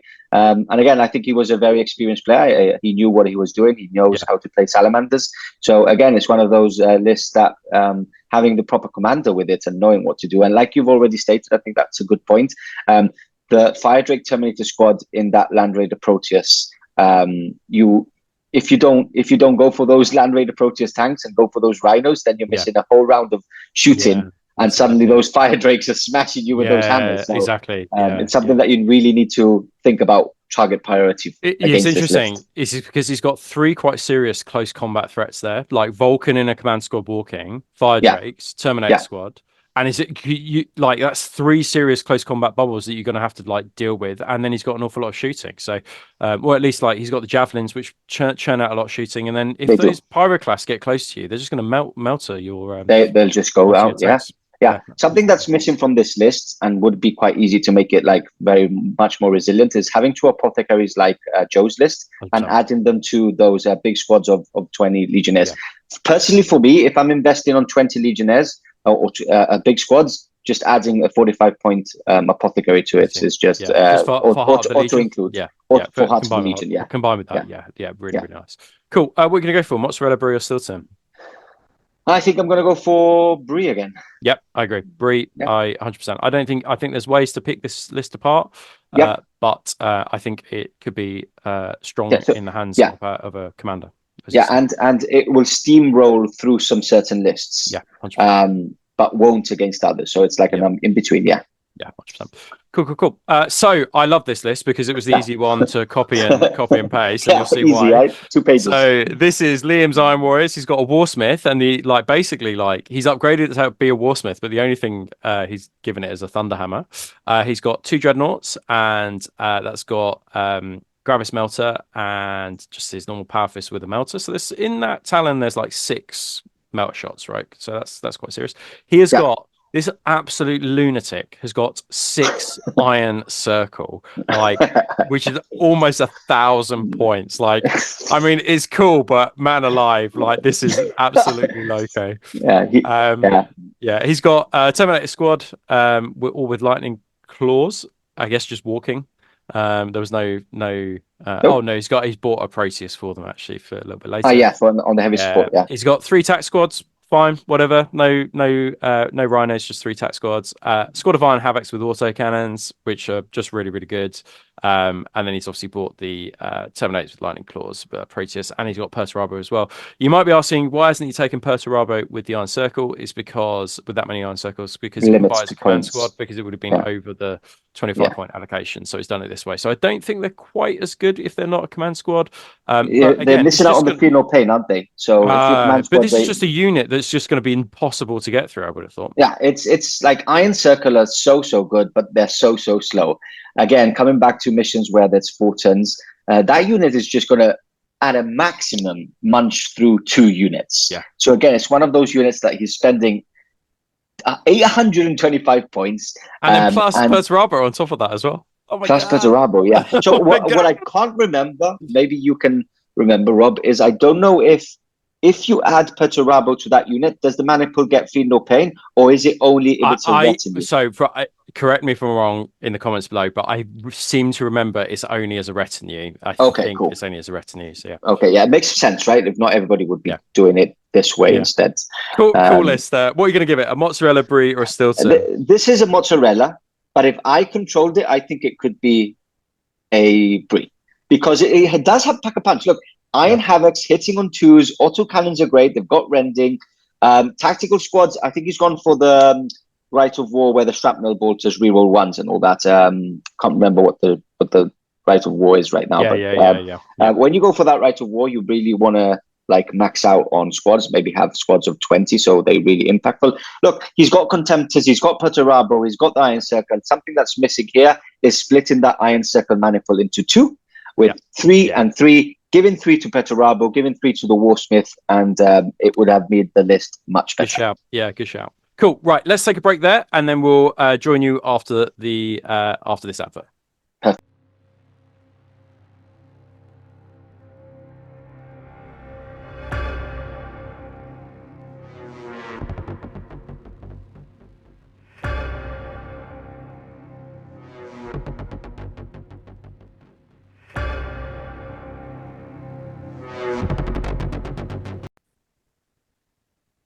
Welcome back, everybody. So we're going to get straight into the next list, which is Lewis and his demons. So we have done a whole show going through demon list already. So you've played against this list, right? Is it this exact list? It's the exact same list. So you can actually have a sneak peek on one of our battle reports. It's out for free on YouTube. So I played my World Eaters list against this exact same list. So I'm not going to say how it finished, but I know how it works. So I don't think Demon Cavalry are that good. And then the lesser demons, he's got loads of lesser demons. He needs loads of scoring. That's absolutely fine. Let's talk about the elephant or the sovereigns in the room. I mean, 2 demon sovereigns and a Ruin Storm Archdemon. I mean, they are gonna not only wreck face, but they're gonna absolutely like mulch through whatever they Yeah. touch, right? Am I right about that? So any list that doesn't have a very good capable shooting phase is going to struggle against this list. Just because that's, for people that haven't played them, sovereigns and archdemons especially are just so good. They munch through anything, right? Yeah. The archdemon is just on another level. It's like a Primarch killer. Like I played I went with Gilliman and fought an archdemon and I lost that battle. So that's how good they are, right? And that's just an archdemon. That's not even a sovereign. That's just like the archdemon, right? No, but the archdemon is better. Oh, the archdemon is better. The archdemon is the big mama. It's like it's better than a sovereign. It's 550 points, but it is a Primarch killer. It can. But the sovereign's from what I remember, the sovereign's an absolute fucking murderer as well, isn't it? The bunker's good. Yeah. There's two of them to deal with. Not only is there two sovereigns rushing against you, and I think one of the warlord traits on one of them is that they can advance and charge, or it has wings and it can advance and charge. I'm sure one of them has wings. The 440 point one has wings and has the warlord trait where it can advance and charge, if I'm not mistaken. So it's flying against you and then it's running. But they are very tough. So if you are not capable of firing and killing a lot in a turn of shooting, this list is, you should just shake his hand and leave. No, he's an awesome guy. I've known Lewis for a long time. He's the first representative at a no retreat Horus Heresy event from Gibraltar. So it's quite special. So we're rooting for him. But look, he's gone. It's like a really weird list where he's gone super brutal by having the two sovereigns and Arctic, and then he's gone super the opposite way and taken like beasts, which are no good, runestone demons, which are, yes, they're good because they can score, and then he's got full of cavalry, which are not good anyway. So he's got like halfway. You know, if you mix those two together, it becomes a brie. But they are, people don't understand that. You don't know how good they are till you actually face them. Go against them, I mean, I'm basically going to call him out. I would say anybody who takes two sovereigns and archdemon is an absolute do it. He likes it. He is an absolute cheese bag, and we're going to call him. This just whiffs of Stilton, even where I'm sitting. But luckily, he's on my side, so it's all okay. We should call him cheese bag for the whole weekend. Cheese bag, Lewis. Cool. Right, let's have a look at the next one. Right, I want to say Manel. Is that right? It's Manel. Yeah, I think it's. I don't know if it's Manuel because Manuel has a U normally. His name is like I think it's Manel. Yeah, Manel. Okay, cool. So he's got Archmagos Prime, and he's actually like specifically a traitor in this list and Machinator Array. I think it's just going to be it's just going to be tough to kill. Now this again, you're missing the Scorpion. This one has a Scorpion as well. Oh, okay, so Scorpion. Because the super heavy is like at the very bottom of Battle Scribe, and it seems like the list has stopped. I was going to say that this looked quite small. So this is. Am I right in saying that this is the guy who does like the awesome photography? Is this? Yes, he's the guy from Spain. Yeah. He's like he does the 3D printing. So good. Yeah, he does the 3D printing with all the amazing photos. He's really good at that. This is a list to like the army is to die for, isn't it? So Archmagos Prime, he's got 4 squads of Thalax, really good at scoring. He's got 3 Myrmidon squads, so 2 lots of sector hosts, and then 1 destructor host. So the destructor host is interesting. Dark Fire. Usually I come across people who usually take Volkite, but he's taking Dark Fire on those. And then the Myrmidon sector hosts, he's taken Volkite 10 Volkite charges. Yeah. Now, I have never seen anybody in the UK for Myrmidon sector host take Volkite charges. I thought that was like a really tame choice, that one. I think it's mostly to do with like our event is strict WYSIWYG. Like we are strict, and that's the you know, it's interesting. I have got all the bits printed that I need to get printed for the event. Like me and some lads this weekend we're going through getting sorted grab guns and things like that. But you're like, is what you see is what you get, right? It's exactly like if there's something in your list that isn't WYSIWYG on the table, you will not be allowed to use it for the event. So we're really strict with that. So cool. And we like it. So I think this is why some of these weird like loadouts are just because of strict WYSIWYG. He's got Myrmidon sector host with 10 grav guns. So basically that I mean, he's not a. I mean, this is great against the the Imperial Fist and the Huskars, right? You're like, oh, that's Yeah. Spartan. Oh, it's gone. It's off the board. Right, those guys It's not don't there have to walk. anymore. Yeah, exactly. Like that's going to be a scary unit. Don't fire at those because they will shoot you back, and don't charge them if you can tempt her because they will take you off the board. He's got a Thanatos Siege mana pool, which was in it's a Calyx, and that was in the HQ slots actually. And then he's got a Delmater Battle Automata. It was just a single one, and then he's got a Thanatos Siege Automata in the heavies as well. And I think that's the one with the large blast. So it's always a bit scary, that one. And then he's obviously got a Brass Scorpion, you say, as well. He's got a Brass Scorpion as well. Yeah. Okay, cool. So yeah, so man, I think it's a team list, right? I think it's a team list. Yeah, I think this is a mozzarella. Actually, I think mozzarella. I would be happy to play this list and go, yeah, let's have a game. Showdown. I think that there's some tough stuff in it, but I also think that actually, like, this is a nice gentlemanly list. Yes, beautiful list. I think it's going to look absolutely stunning on the battlefield. I think it's got a bit of everything, and I think it's going to be a nice all-rounder list where it's got things to cater with stuff, but doesn't overwhelm any part of it. 100%. We love the list. It's mozzarella, but we love this list. It's brilliant. Yes. Yeah. Cool. Let's have a look at the next one. Matt's Imperial Fists. So this was interesting because he's taking Hammerfall Strongholds. Yeah, very interesting.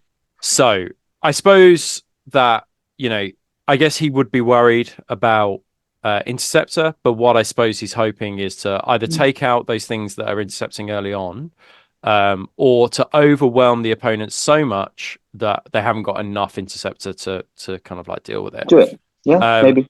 So he's got Castellan. We've already talked about that, unlocking heavy sports as line units.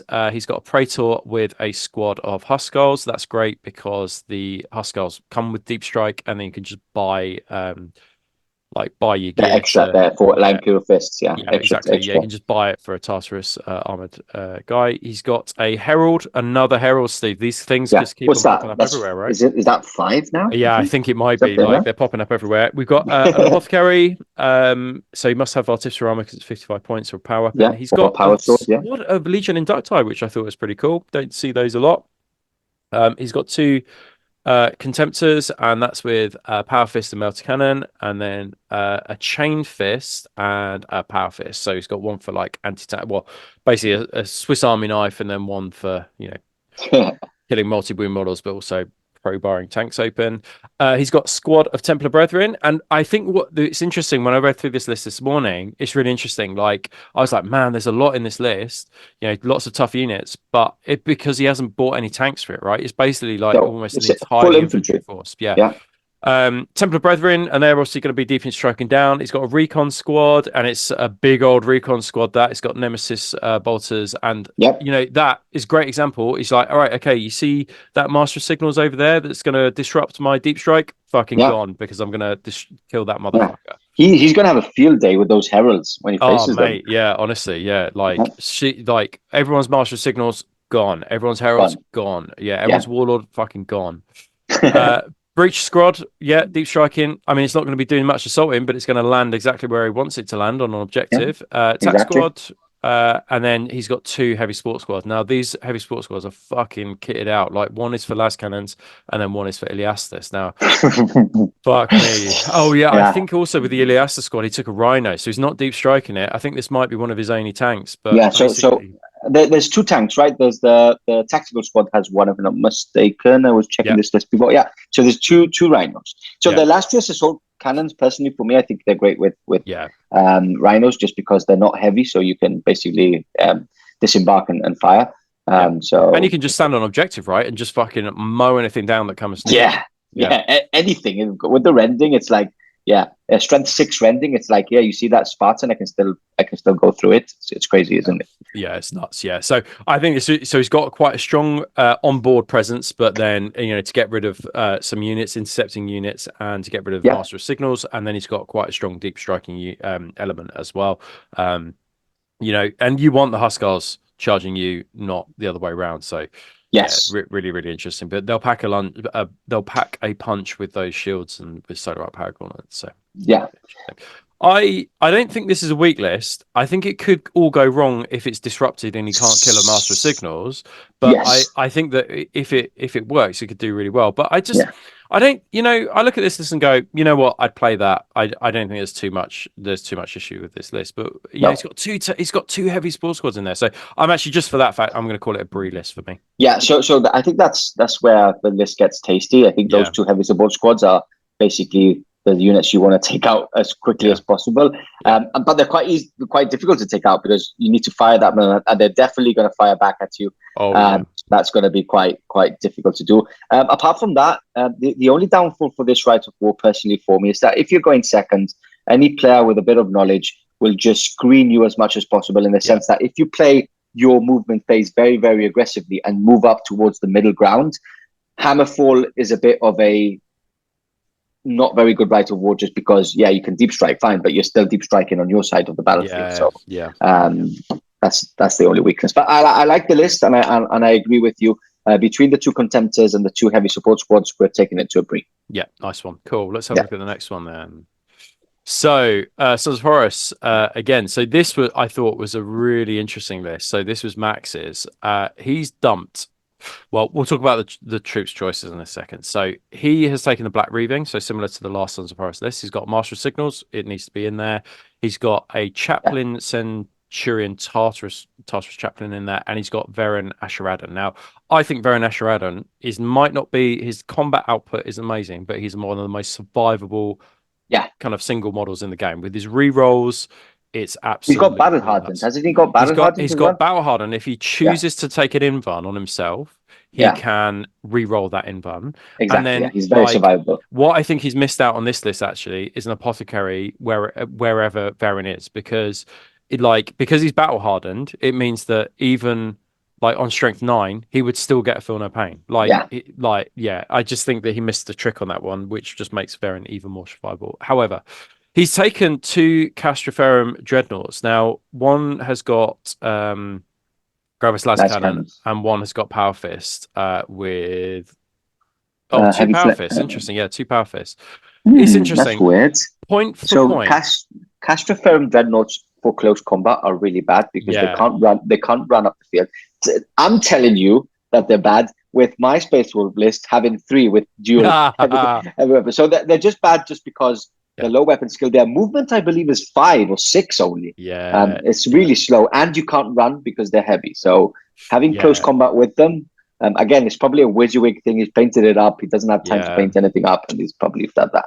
But, I would have split the Las Cannon with the Power Fists in both. It's interesting. I'd probably do the same. Although I think point for point, a Castrofelum double Gravis is actually is actually better than a Contemptor, because you can put a Searchlight on it. Yeah, exactly. Yeah, and it's you can much cheaper, and it's ballistic skill 5 still, so it's still hitting on 2s. Yeah, and Searchlight, like a Contemptor can only fire 24 inches in that first turn if there's Night Fight, whereas if you've got a Searchlight on it, you can fire wherever. He's got a Tartarus squad, and then he's taken 3 Reaver attack squads, all in Rhinos. And this is the problem with Reavers, which is that if you want to buy a dedicated transport, you're buying a drop pod, or you're buying a Rhino, not a drop pod, one of the Caribbeans. The Caribbeans, right? Or Dreadclaws, Dreadclaws. And this is the same thing that we went back to when we were talking about the Pyroclast, which is that if you just blow up one of those transports, you're going to lose 2 or 3 guys in that. They're just going to double them out. Exactly. It's when you're investing so many points on such an elite unit, the Rhino personally for me just gets scrapped straight away. It's either a Land Raider or nothing.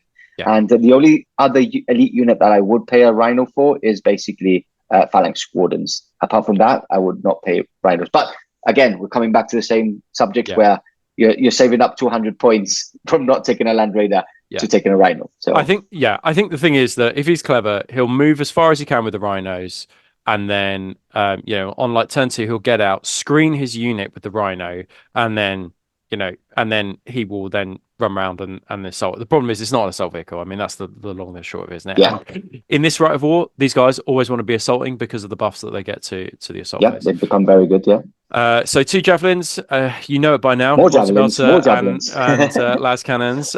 He's got a Seeker squad, which I think is absolutely awesome. Like having a Seeker squad is brilliant.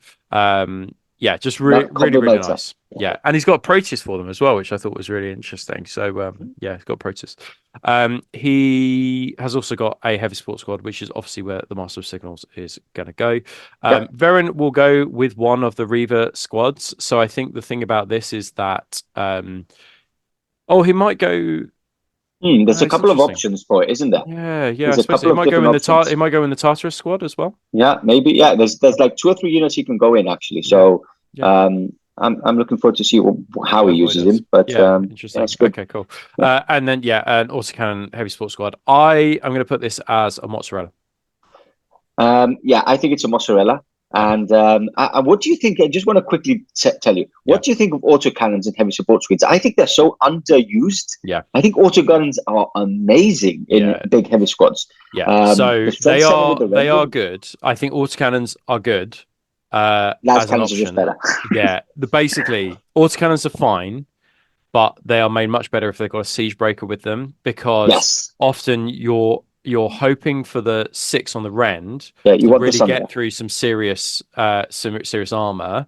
I mean, they're just going to mulch through like solar orcs. Like if your meta is solar orcs, then they're absolutely fantastic. But I think like a siege breaker instead of say like a Tartarus chaplain with that unit would have been good. But then you're adding in like a Master of Signals and the siege breaker, and it just gets silly then. So I think that autocannon's great. Needs a siege breaker to really make the most of it. Max has reminded me. Max came to No Retreat 4. So this would be his second event. He's actually reminded me that on Saturday morning, we do have a fitness class for all the participants as well. And Max came with jean shorts to train. So I just want to point that out.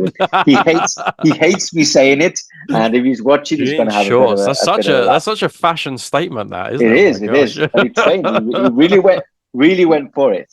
So I think this is a mozzarella as well. Yeah, I agree. I think I agree. Yeah, not much more I'm going to add to that. Okay, cool. Nick and your 1,000 Suns. So this is I thought this was an interesting list. So you have got, and obviously he has maxed out his HQs in order to get as many like powers in that list as possible, right? You know, it's obvious.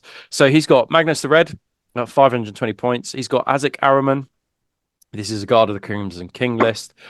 He's got a Primus Medicae, a Cataphracti Primus Medicae, and he's also got a Herald Cataphracti as well. So he's got 4 serious units that can get like off powers, right? You know, that's no messing around there.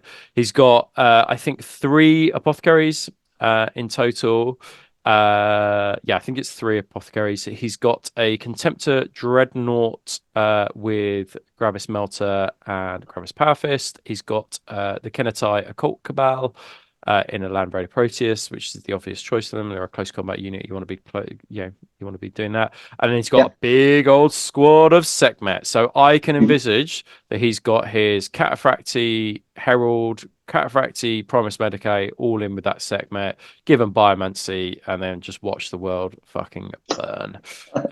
He's got 2 TAC squads with Rhinos, and then he's got a heavy support squad. Of course, Las Canis. Of course, another Las Canis squad. And another Leviathan as well. And a Leviathan as well. You can see that basically it's always the same kind of, the meta is pretty similar. With the Melter Lance and a Leviathan Siege Claw.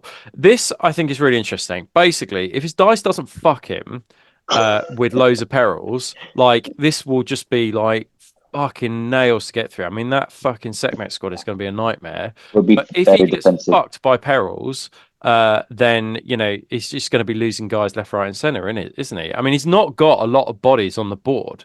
No, very elite.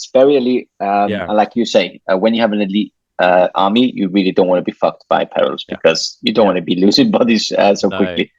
Yeah, it's really interesting. Like, I respect this list an awful lot, and it's small and compact, and he can get it on a plane. I'm just worried about his like Wingardium Leviosa's just go all wrong, and then it just like his brain gets scrambled, and he's like the flesh change sets in. I can't decide on what I think this is, but I think it's a Bree just by virtue of the fact he's got Magnus in and a whole load of cycles. I mean, if he's turning off, loads of telepathy in there, you're just like, oh, that's my unit. They've lost their reactions. Yeah, and how many line units does it have? So it's got the 2 tactical squads, and it's got a herald with 1 unit. That's it, right? That's or it. Or does this right to war grant something else? No, that's it. That's it. So it's just 3. So the tactical squads and rhinos won't last a lot. Nope. So that's another of my worries, where he hasn't got a lot of scoring. Also, wasn't it? It's been FAQ'd that powers can't be done whilst if you're off the board. No? Or if you're off the board and the react, so wasn't there something to react as well?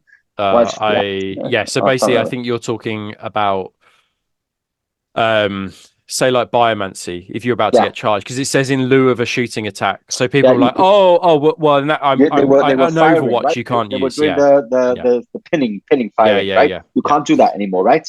I think basically if it's like a lieu of shooting and you're trying to use it on reaction, I don't think you can do that. Again, Nick, let us know in the comments below. I think I got FAQs. Yeah, perfect. Cool. So what are you going to go for, mozzarella or Brie, for that one? I'm gonna go for Brie on it, because I think Magnus just buffs up the list a lot. He's got a Magnus, he's got loads of psychers, and he's got a 10-man, he's got a last count. Well, not 10-man, but he's got a last count. It's quite a tricky one to command, though. You have to be a good player to do well with this list. So good luck to Nick there. Lots of admin as well on this one. Yeah, lots of admin. Yeah. Cool.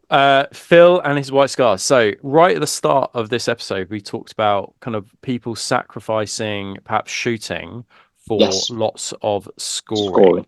This is this is the one. So basically, this is there's some automata in there, but really it's an all infantry list. There's a lot of bodies to get through. So it's gonna look amazing. If you're a small elite army, I think you're going to really struggle with dealing with this, because you can only kill like 1 unit at a time, in combat, right? It's unless you multi-charge. Which means that Phil has the vast swathe of the board just to clean up the objectives, and I think this is kind of what his thoughts are. So he's got a cataphracti.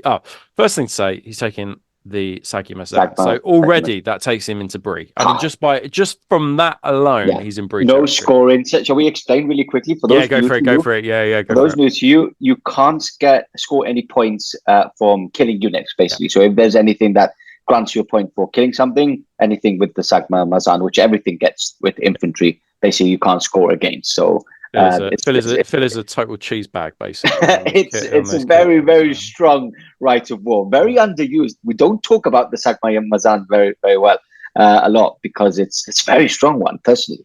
Yeah, and don't they basically doesn't everything with the Karash rule, and you have to give everything a Karash rule, no pain, pain. So basically everything in his army has feel no pain. Gets resilient. Yeah, everything that's infantry. Well, already, I mean, I don't need to go any further. Just to call, I mean, on paper it doesn't look strong, but already from those 2 bits of information, he's just an absolute fucking cheese bag, this bloke. Right. So Sagimazan, he's got a Cataphracti Centurion. It must be a Delegatus, because he's taken a command squad with it. So we've got 1 scoring already. We've got a Stormseer, and then we've got a Praevian with some automata in there as well. We've got a Contemptor. Fuck it. If White Scar's taking Contemptors, Phil, sort your fucking life out. With a Chain Fist and a Gravis Power Fist.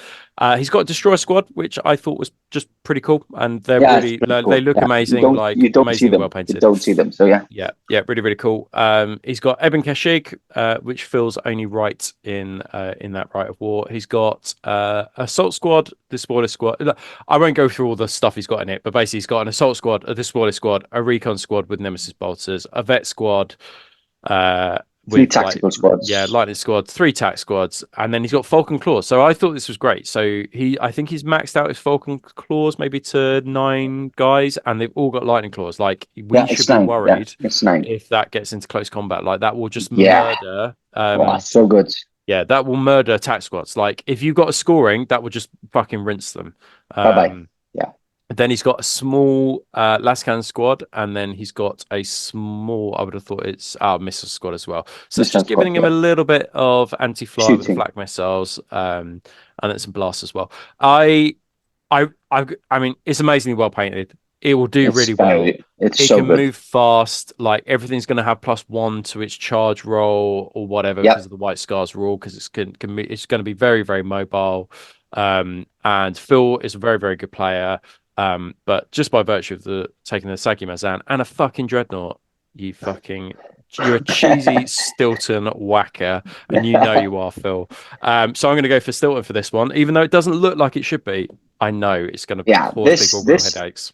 I'm really looking forward to both see this list live because, like you've already stated, it's beautifully painted. It's got some really good sculpts by and Ferris, which we mentioned at the start, which Phil has then painted up.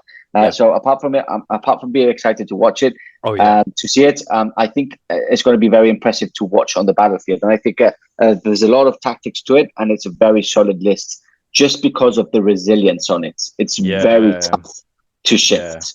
And I like it. Yeah, it's nuts. Like, I think the other thing I would say about this list is that, like, having a 5-up feel no pain on all your infantry units means that you're saving 45 points on apothecary for every single one. Well, see how many units he's got. How many points he's saving, like 450 points of apothecaries just because he's, I think that's just super clever. It is. Of course. Pure fucking Stilton, Phil. Love it though. It's going to look great, amazingly painted army as well. So great. Yeah, agreed. Yeah. Good. Let's have a look at the next one. So, this is mine. So I've gone through the list before on SM, but this is my one without Horus. Yeah, so I'll just quickly run through this one. So I'm taking Headhunter Leviathan. So basically, it gives you Shrouded if you're over 12 inches away on the first turn, and it gives you +2 for killing a Warlord.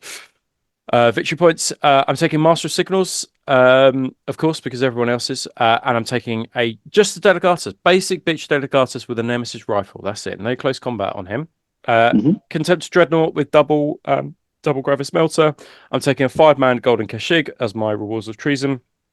I'm taking 3 laser rapiers for some anti-tank with a Tech Marine because I've upgraded him with a Cognis Signum, so that will give them night vision. So no fucking shrouding against those laser rapiers.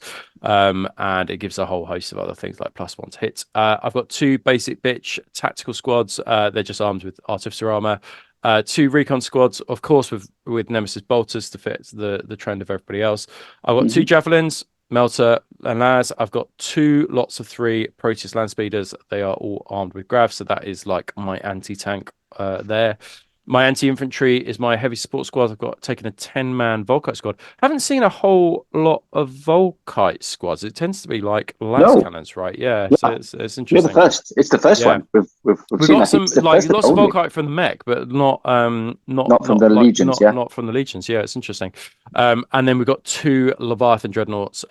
Basically, they have Snippy Claw and Lance. One has like a Phosphex, one doesn't, and they've both got Volkite. So basically, my close combat for that list is just tied up in my Leviathans. Everything else. I've taken an Aegis defense line as well. I know. I saw. It gives you a 5-up cover save, and you can re-roll it for blast as well. Absolutely brilliant. Really, really good. So I will be interested to see how this list does. My Warlord trait, I'll probably take the +1 to hit because it's not just in close combat, it's in shooting. So I'll just attach them to like a recon squad and get +1 to hit. So what do you make of this one? What do you reckon? Look, I think it's a good all-rounder. I've played it sort of this list, right? It was very close to what I played. It's very strong if you're going against the likes of a lot of Contemptors and armor. You will just run through it. You're a good player. You know you are. We know you are. I tell you what though, I would struggle against Phil with this list. Like I wouldn't have the bodies. The shots to get through the bodies on that. Yeah, like the Proteus land speeders and stuff would basically be non-existent. Useless. And you just don't have the bodies to play against him in a tactical manner. From this list, what is new that you haven't painted? So the recon squads you're painting up, I guess, right? So I've already got. They're already painted. I've got a. Let me show you what is currently on the table. So I've got a Leviathan Dreadnought that is primed, ready to be painted. 5 extra Volkites. To make it the 10-man, right? Because you've got 5 already. And then a Tech Marine, which is half painted. A Master of Signals. and a Delegatus as well. In fact, I'll show you where he's up to right now. There's my Master of Signals. Nice. He's getting there. I haven't shown any work in progress shots yet, but Awesome. halfway there. So look, it's a great all rounder. It's got a punch. I've played against this list, and it will steam wreck some lists, but then, like you've said, there's some lists which we've already gone through where it's going to be quite difficult to actually. So I'm going to say a Brie. I'd go Brie. Yeah. I think if I encountered Huskarls, I would be just like totally fucked, basically. Yeah, you wouldn't. Yeah. It's a hybrid. It's a good list. It's a good list. Good strong list. Has a couple of little tricks to it. Yeah. And if you're playing armor, it's like a field day for you. Yeah, exactly. Yeah, that's what I'm aiming for. So just match me up against people with armor, please. Cool. Let's have a look at the next one. So what have we got next? Scott's Dark Angels. Right. So this, I thought it was a great list. So he's taking no right of war, which I thought was interesting. So just to give him a bit of flexibility, and I suppose he's just relying on the Dark Angels kind of rule for different units. So he's got a Moritat Centurion with Firewing. He's got a Herald with Dreadwing. He's got Corswain with a big squad of companions in Proteus. I mean, that's just going to be a headache for anybody, isn't it? Corswain, he's so good. Yeah. He's so good. It's just going to be a massive headache. He's got 2 tac squads, fairly basic, and then he's got 6 snipers, of course, with Nemesis bolters. He's got a Contemptor Dreadnought, and that's just fairly basic. It's 2 Gravis Power Fist, so he's kept it dirt cheap, 100. Close combat. Oh, he's got a second one as well, which is a Gravis Power Fist. And a Gravis Power Fist. So they're like all close combat. Close combat. I love it. Yeah, interesting. I actually played them like that as well. That's good. Yeah, I think lose because they have so few attacks. Having that extra attack for close combat weapons is sometimes massively useful. Yeah, so good. Yeah. It's interesting because he's gone for a whole Dreadwing thing, but he's not taken like a Dreadwing right of war. And so to be honest with him, there's no really good right of war for them. Okay. There's like the Dark Angels are the legion with the most right of wars. I think they've got like a total of 6 or 5, and none of them are really good to take. I play Dark Angels a lot, and I'm normally not playing any Spot has.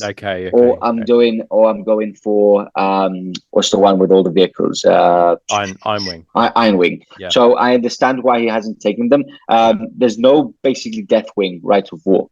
I understand why he's taking them. And the problem is that there's a lot of right of war where, there's a little perk to it, but the negatives are far too strong for what you want to do. And there's probably no right of war you could build this list with. Yeah. So presumably he's taken Dreadwing and a lot of stuff just to make it more survivable because it's -1 strength, is it, against like certain weapons? Dreadwing is basically a -1 strength against the likes of Vorkite, Poison, and a couple of extra things like that. So I think it's gone more for the fluff. So he's gone Dreadwing with the likes of like Dreadnoughts and stuff like that. Cool.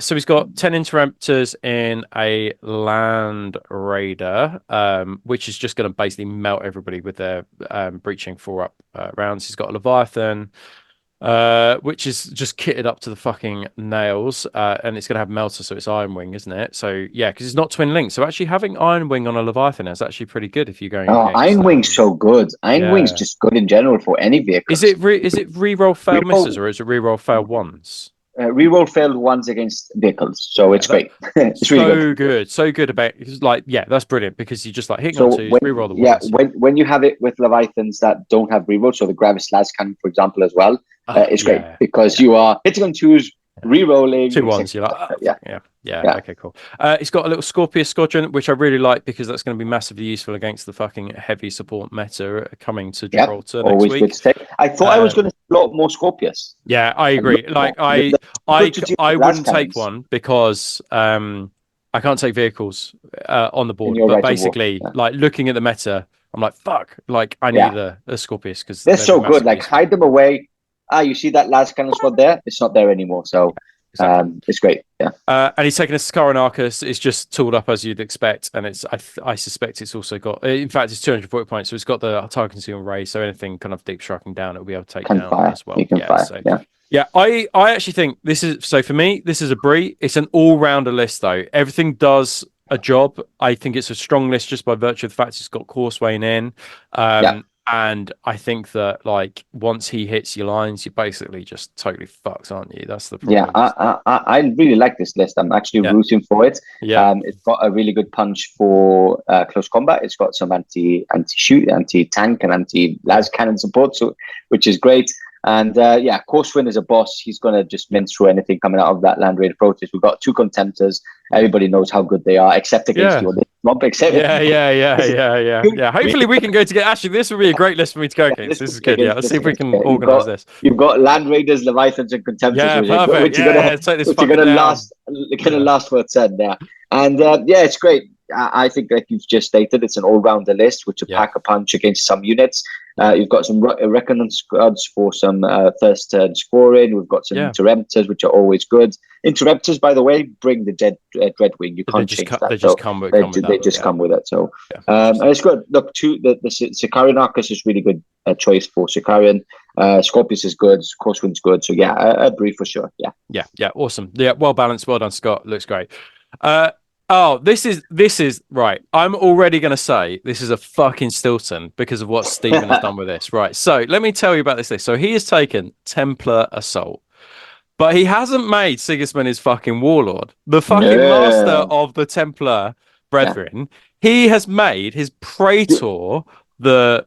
Doesn't Primarchs have Primarchs have to be the warlord? No, Sigismund's not warlord. He's not a Primarch, is he? He's just. Oh no, sorry.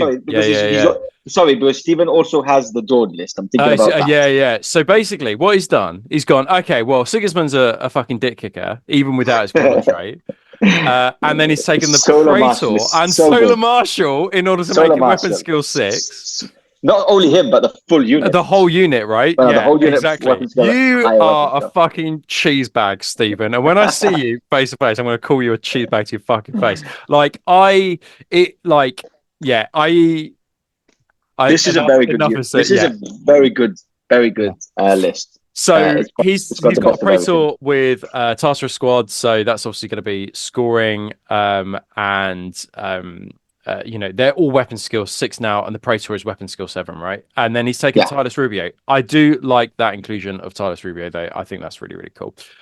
He has taken 2 Castroferrum Dreadnoughts, the best choice, like really good choice for anti-tank. Really reliable. Oh, so good. Cheap hitting on 2s. Exactly. 4 last cannon shots. Searchlight, we'll just ignore that night fight, Yeah, really, really good. He's got an Apothecary.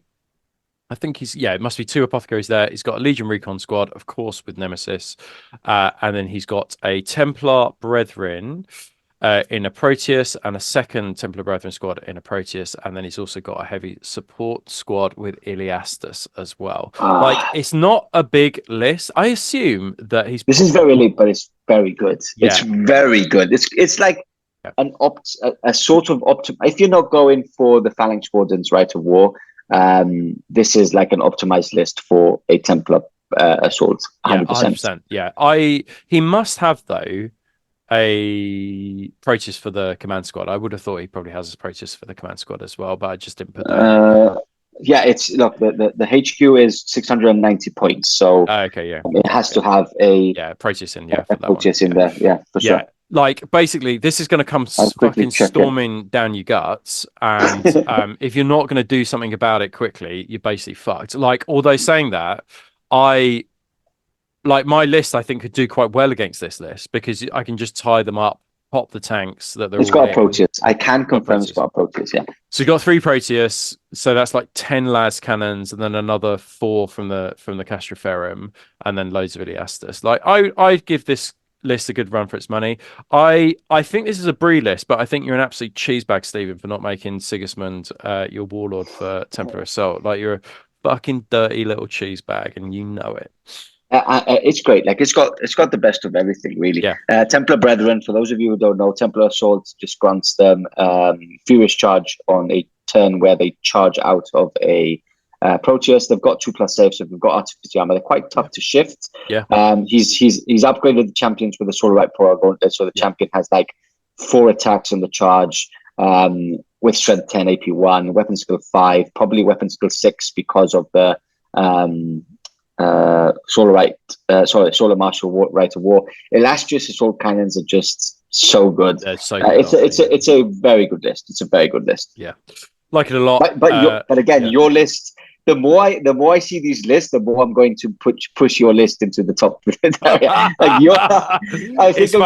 funny. Yours to Stilton, because this list again is very, very good, and we're calling it Stilton, but yours will just wreck it. It's funny that though, because like I could have some really bad matchup. I feel like with my list, there's no middle ground.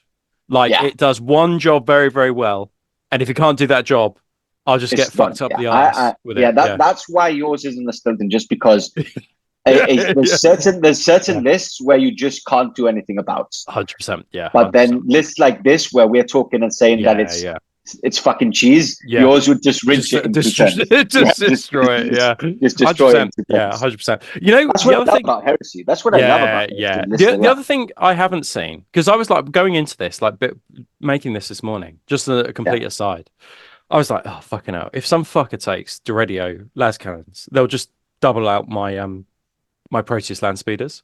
Yeah, I haven't seen one Doredio in this list at all. And I thought they've come out in plastic. Exactly, that's what I was about to say. Yeah, it's nuts. So I don't fear anybody that's played Rob. Take down those speeders with the grab. That's your priority. Kill them. I will be hiding them behind. Yeah, exactly. Yeah. Cool. Right, great. Let's have a look at this one. Steve's Raven Guard. Right, so we just literally, I think our last episode was about Raven Guard, so I'm kind of up to date on what Raven Guard do. So he's taking decap strike, similar to Headhunter, extra 2 BP. Load of other shit as well. He gets preferred enemy independent characters, so watch out for that one. He's got a Centurion Chaplain with, I think he's got a jump pack on that guy. He's got Corvus Corax. Well, he's just going to kick your fucking teeth in whenever you count him. And then he's got Primus Medicae. Now, he's got Recon Squad, absolutely great for Raven Guard. He's got a bare bones tack squad. I like the cut of this man's jib. That's the way to do it. He's got an assault squad, just with a couple of upgrades, and then another assault squad with a couple of upgrades. He's got a big old squad of Dark Furies, and the Centurion Primus Medicae is going to go with them. I suspect the Centurion Chaplain and Corvus Corax is going to go there as well, just because you've got two massive close combat threats, because you're going to have a Deliverer squad and a Spartan with a Primus Medicae. Now, those guys, as loyalists, just come with Battle Hardened. They're not like they charge you and they have Battle Hardened. You get charged, they have Battle Hardened. Like, it doesn't matter. They're just Battle Hardened and they've got Primus Medicae. Like, that, if you're a traitor, fucking stay away from that unit. It will fuck you up. So good. They've got rending 5-up on the course, rending 5-up. And then I didn't, in our game, I didn't even take the Loyalist version, I took the traitor version, and those claws are just fucking loco.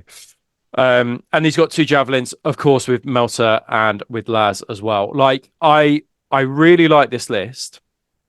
And he's really not upgraded a lot on his like assault squads and tack squads, because he doesn't need to, because the moment that Corvus Corax comes down or is on the board, you're going to be too worried about getting fucking fisted up the arse and then fucking a dick in your mouth from the deliverers. Like, you are just like, they're going to take you both ends. Like, I'm not sure what anybody could do against this list, really, if it gets into close combat.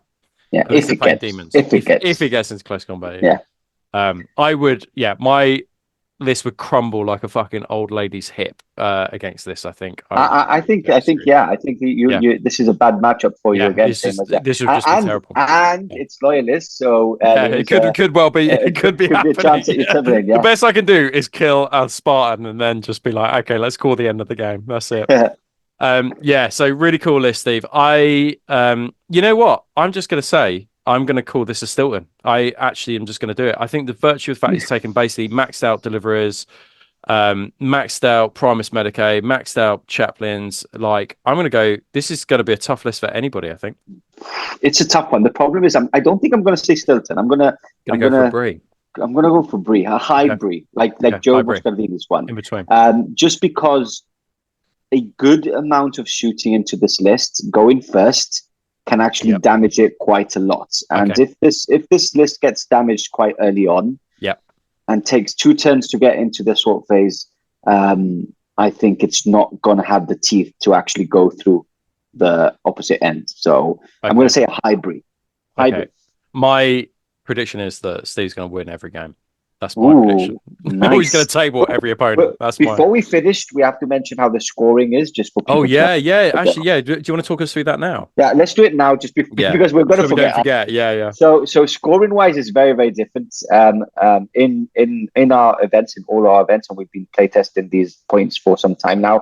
A couple of months ago, we had some Spanish players come over, invited to try the points out, just to have a bit of difference. So it's very different because it's very important for you to give your opponents a good game. So you get 2 points for winning the game. That's quite simple. 2 standard points for a victory. You get 1 point for a draw, but you get extra points for players play out, which are incorporated into the total amount of points for the total basically winner of the event. So you could get an extra amount of points for every player's player vote you get. Right. Apart from that, there is a first, second, and third for best army votes, which will get another 3 points each. So even if you win every single game, it is very, very important to actually get those players' player votes in, just because that is how it works. So just to let you know, the past 2 events, none of the 2 that won. So one was won by Phil Lewis, shout out to him, and the other one was by Lee Bates. Both of them didn't win all their games. What made them win was either the so Lee Bates got some nice tasty points for best army, and Phil Lewis got a lot of players player votes. He actually won best player at the event. So both players did quite relatively, because you can't lose all your games and win. That is absolutely impossible. But if you are like on a good ratio of wins but still have lost 1 or 2 games, it's so important to make sure that your opponent has a good game and try and get that extra point for players player. So it's an all-rounder between player points, players player points, victory points, and obviously some cheeky. Awesome. To be a cool guy, you need to be magnanimous in victory if you win your games, because otherwise the people won't vote you players player. Okay, that's really useful to know. Thank you so much. Right, okay, let's have a look at the next one. Timu, love Timu. Yeah. So Timu won Best Army Award last year or 2 years ago. Awesome. He's from Finland. Yeah, it's an amazing army. Well, it's an amazing army. Is it the red and white one? Is it that the red and white one? Yeah, the red and white one. Yeah. Cool. So really interesting list. He's taking Crimson Path again. He has got a Warmonger. Excellent choice to me. That's absolutely amazing. He's got a Master of Signals, and he's got a command squad. It's a Delegatus, just with a small command squad, and they've got jump packs. That's amazing. That's absolutely awesome. He's got a squad of Rampagers with jump packs. He's got a Rapier battery, Gravis Heavy Bolter Rapier battery. He's got a squad of Red Butchers. He's got Red Hand Destroyer Assault Squad. That is, love it. I think that's cool. Amazing. Yeah, really, really cool.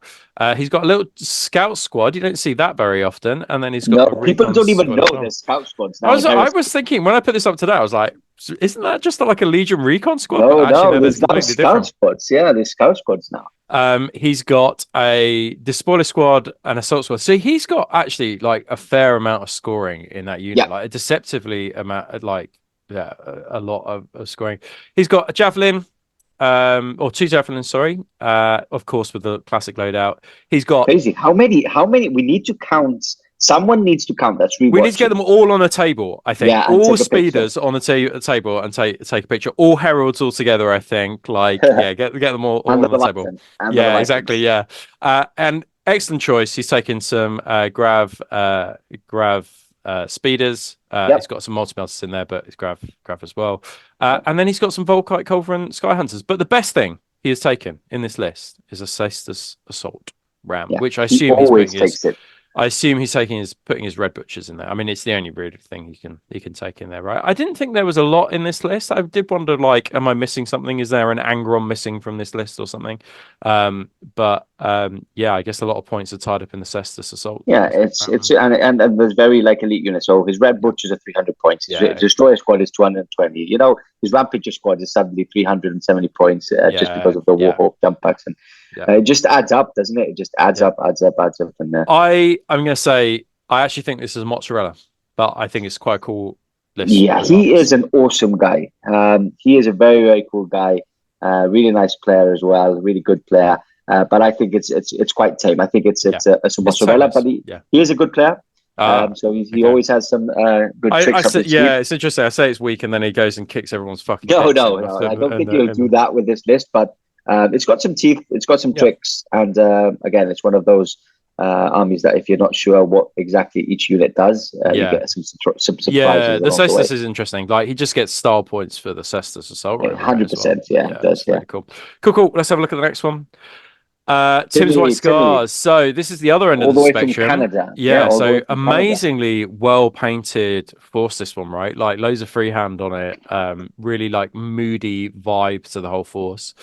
He's taking Chog Bros, so loads of jabs. So this is going to be a fast list. So he has got a Stormseer, and that's on a jet bike. He's got a Delegatus, that's on a jet bike. He has got another Stormseer. I like the whole like. I was reading this, being like, "Fuck off, back to Prospero. Fucking go do some Thousand Suns with all your fucking wizardry." But yeah, he got a Centurion. I don't think that's with a bike though. I think that's just like as is. Really cool. He's got a really big squad of Dark Sons of Death, but I didn't know whether he took that as like a because they can be taken as like a retinue for the Stormseer. Yeah, but it's not. It's a separate unit. No, I thought it was a separate unit. So yeah, I thought that was interesting. He's taken Dreadnought Talon, Metal Cannon, and Power Fist. He's got Spoiler Squad, a 4-man squad of Golden Keshig. I think I know it says 3 there, but you've got the champion. Yeah.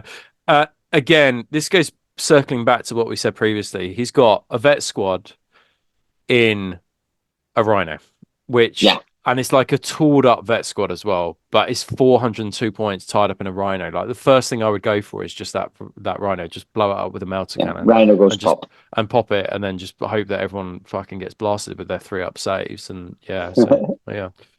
Sky Hunt Squadron. It's going to be super duper fast, and that's with I can't remember what that's with. It looks like it's with Melter. Melter and one of the. Doesn't say the other one, but I think he takes a lot of plasma cannons. So I think 2 units of plasma cannons and 1 of multi-melter. Yeah, that's right. Personally, I think plasma cannons is the best loadout. I think, that's really interesting, and actually might be quite useful, say against a demon horde army, just having plasma cannons everywhere, right? Yeah. He's got an Outrider squad. I think they were all with Twin Link plasma as well, and then of course 2 javelins with las cannons and melter as well. I like the theme of this list. I think if I was to go against it, I'd be worried. The psychological worry about being penned in. I think he would have a lot of board control very early on. And I think psychologically that will be difficult to get through. But then I just think bikes are quite weak, unless he's running to get the shrouded on the bikes, which is he's unlikely to do because he's going to want to shoot off those plasma cannons. Exactly. I actually really think this list is really, really cool, but I think it's somewhere between mozzarella and brie. I don't think it's like super, I don't think it's a weak list, but I don't think that it's, I agree. Agreed. I think that the problem with this list is that you really want to go first and hit hard and move up. Yeah. If you go in second, you're suddenly having to hide stuff. Yeah. Now, my biggest worry with this, and I'm not mistaken, I think I had a chat about it with him last time. Yeah. The worst thing to happen with this list is you're going first and they steal the initiative against you. Yeah. Suddenly, definitely. Your Sky Hunter squadrons are out in the open, which die like paper. Yeah. Your Outrider squadrons die like paper, and suddenly you've got your hard-hitting fast units not there anymore on turn 1. So it definitely has some negatives from it by not going first. I think it's an army that wants to push for first. Yeah. But I think it's a brie, but it's not a strong one. It's like a mozzarella brie, like you say. I think he gets a lot of star points just for taking Dark Sons of Death. Like I really like seeing lists units we don't see. The Cestus, Dark Sons of Death, like the Falcons flaws that Phil was taking, like really like proper style points, like really, really cool. Well done. Cool. Thanks, Tim. Let's go to the next one. Steve, right. The word bearers. Man alive. So this, we'll talk about why I think this is quite cool in a bit. So basically, he has taken Master of Signals. Of course, we need to get a photo of all the Master of Signals at this event as well. He's taken Praetor in Cataphracti armor. I thought it was interesting that he hadn't taken any Rite of War. Like, I would have thought that the Rite of War, where they get, you have a unit, you target that unit, you blow it up, and then it gives a buff to the list. But so the problem is that there's a negative to that Rite of War, where the sense that if you don't take any wounds, you start taking wounds on yourself, or penalties from it. So it's a Rite of War that's very fluffy, very thematic. But to be honest, I would have done exactly the same and not take that Rite of War for an event, just because if you're playing against, if you win a couple of games and suddenly you're facing against someone that knows what they're doing, they will try and make it as hard as possible for you to get those perks. So okay, that's cool. That's really, really good to know. So yeah, Master Signals. He's got a Cataphracti Praetor with command squad in a Proteus. He's got a Praetor Tartarus with a command squad. I don't think that's one that is with a Proteus though. He's taken a Marigal Dreadnought. He's only taken one. Unlike DC, who usually takes 3 in a list, doesn't he? Yeah, 3. Well, that's people when I tell him. Okay, yeah, cool, cool. I like facing them because I like to try and defeat them, even though I can't. He says like, he needs to grab speed, isn't he, life, mate? You've got a Contemptor Dreadnought with Gravis and Gravis Lascan and Gravis Powerfist and a Melter Gun. He's got 2 Apothecaries because he's taken Dark Channeling. So that's really bumped up the points on those. He's got a very large attack squad. He's got a very, very large spoiler squad. It must be maxed out with weapons. And then he's got a tactical squad and a Rhino. And then he's got two heavy Anson, you fucking cheese bag. Got 2 heavy support squads. So he's got a maxed out squad of las cannons and then a smaller squad of Volkai as well. Which we were talking about. We hadn't seen them, and then so I reckon the Master of Signals is going to go with the obviously it's going to go with the las cannons, isn't it? Like, it is such big dick energy going with 2 Praetors with 2 command squads. I love it. But I think he fucking gets bumped up the cheeseometer from just having 2 heavy support squads in there, right? As well, yeah, definitely. Yeah. So look, to be honest, I think that again, command squads are really underrated. Like, they've got Artificer armor, they've got 2 wounds each, weapon skill 5. They are chosen warriors as well. They do perform very well. My World Eaters list actually has 2 as well command squads in it. So look. There's no summoning or anything, which I think is the best thing that you can do with word bearers. Here's the sovereign for you. He's got a Scorpius in there as well, which is going to be massively useful against all those loyalist heavy support squads. I'm going to go. I'm going to say Bree for this one. What about you? Yeah, Bree. Yeah, I'm going to say Bree as well. Halfway through. He could have made it worse by putting a maxed out Volkite's Culverin squad in there, I guess. But big dick energy for 2 Praetors with command squads. Yes. Like 2. And also, I guess the other thing about that is that not only are they scoring and leadership 10, they will give bubbles of leadership because of just their Legion banners, right, as well, which might help other things to stay on the board. So that'll be massively useful. Definitely, yeah. Dropping that Contemptor, adding another Marigal, dropping that Tartarus unit, and maybe put in a Centurion to just bring out some demons or something. Could have made it much taster, but it's a nice list. I look forward to seeing it as well. I don't think it's pushover, but I don't think it's as strong as we've seen before. Right, so this is the non-Alfarius list. So this is Headhunter. So this is actually playing on the Loyalist side. This is Jason. Sorry, forgot to put Jason's name on. So this is playing on the Loyalist side. This is my companion in arms who we are sharing I'm sharing Alfarius with. So this is a non-Alfarius list. So Headhunter Leviathan. Oh, the only thing I'll say about this is if you have any characters in your list, they're going to be fucking dead in minutes, I suspect. So he's taking a Librarian. He's taking a Delegatus to unlock the Rite of War. It's interesting about Delegatus because he's 102 points. I don't think he's really tooled up, but I imagine he'll just put him with a Dawnbreaker cohort to give +1 to hit. He's taken Exodus, which I think is an interesting choice. Like, if he stays still, can kill a character. The whole theme of that list is kind of pretty like snipe out characters, isn't it? Very Alpha Legion. Yeah, Dawnbreaker cohort. He didn't all go for the lances. He went for some of the the twin swords and some of the lances as well. Yeah. Now he's gone fucking berserk with apothecaries. He spent 340 points on apothecaries, and So everything has everything has an apothecary basically. And this is going back to Phil's list. This is interesting, right? Because Phil doesn't have to pay those points. No. For that, but whereas with this list, you have to pay 10%, over 10% of your list to have apothecaries, to have the right to have Feel No Pain, which is really interesting. Little Inducti squad can't be targeted first turn for Alpha Legion Inducti. Tat squad and Assault squad, they're all fairly big because of the points. And then he's got a 300 point headhunter kill team. Like they're multi melters, magnum multi combi melters in there. Like whatever character you have is going to be gone by the end of turn 2. Like it's just gone. Little headhunter kill team just with no upgrades, and then headhunters kill team I think with some magna melters as well. He's taken, and again big dick energy on this one, a heavy support multi-melter squad. Like there's a whole theme of multi-melter with this list. I've not seen a multi-melter squad in the wild ever, so it'd be cool to see that. And I imagine when Alfaris is in that list, like being able to scout or infiltrate that unit could be quite a powerful thing. That's quite cool. Yeah, and then the first knight that we have seen, a Knight Lancer, and I imagine that with Alfarius, he'll just replace the Knight Lancer and drop an off apothecary or something. So just a reminder, if you basically skipped the beginning, basically we only allow in one certain special character in the whole game round. So for example, Rob does have Ampharis as well. So if Rob wants to use Ampharis, then Jason wouldn't be able to use Ampharis in that round, even though one's a loyalist, one's a traitor.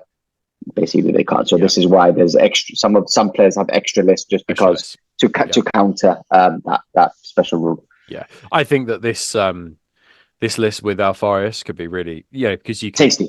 Scoring points, killing characters. Slay the Warlord is like a auto thing. Yeah, 100%.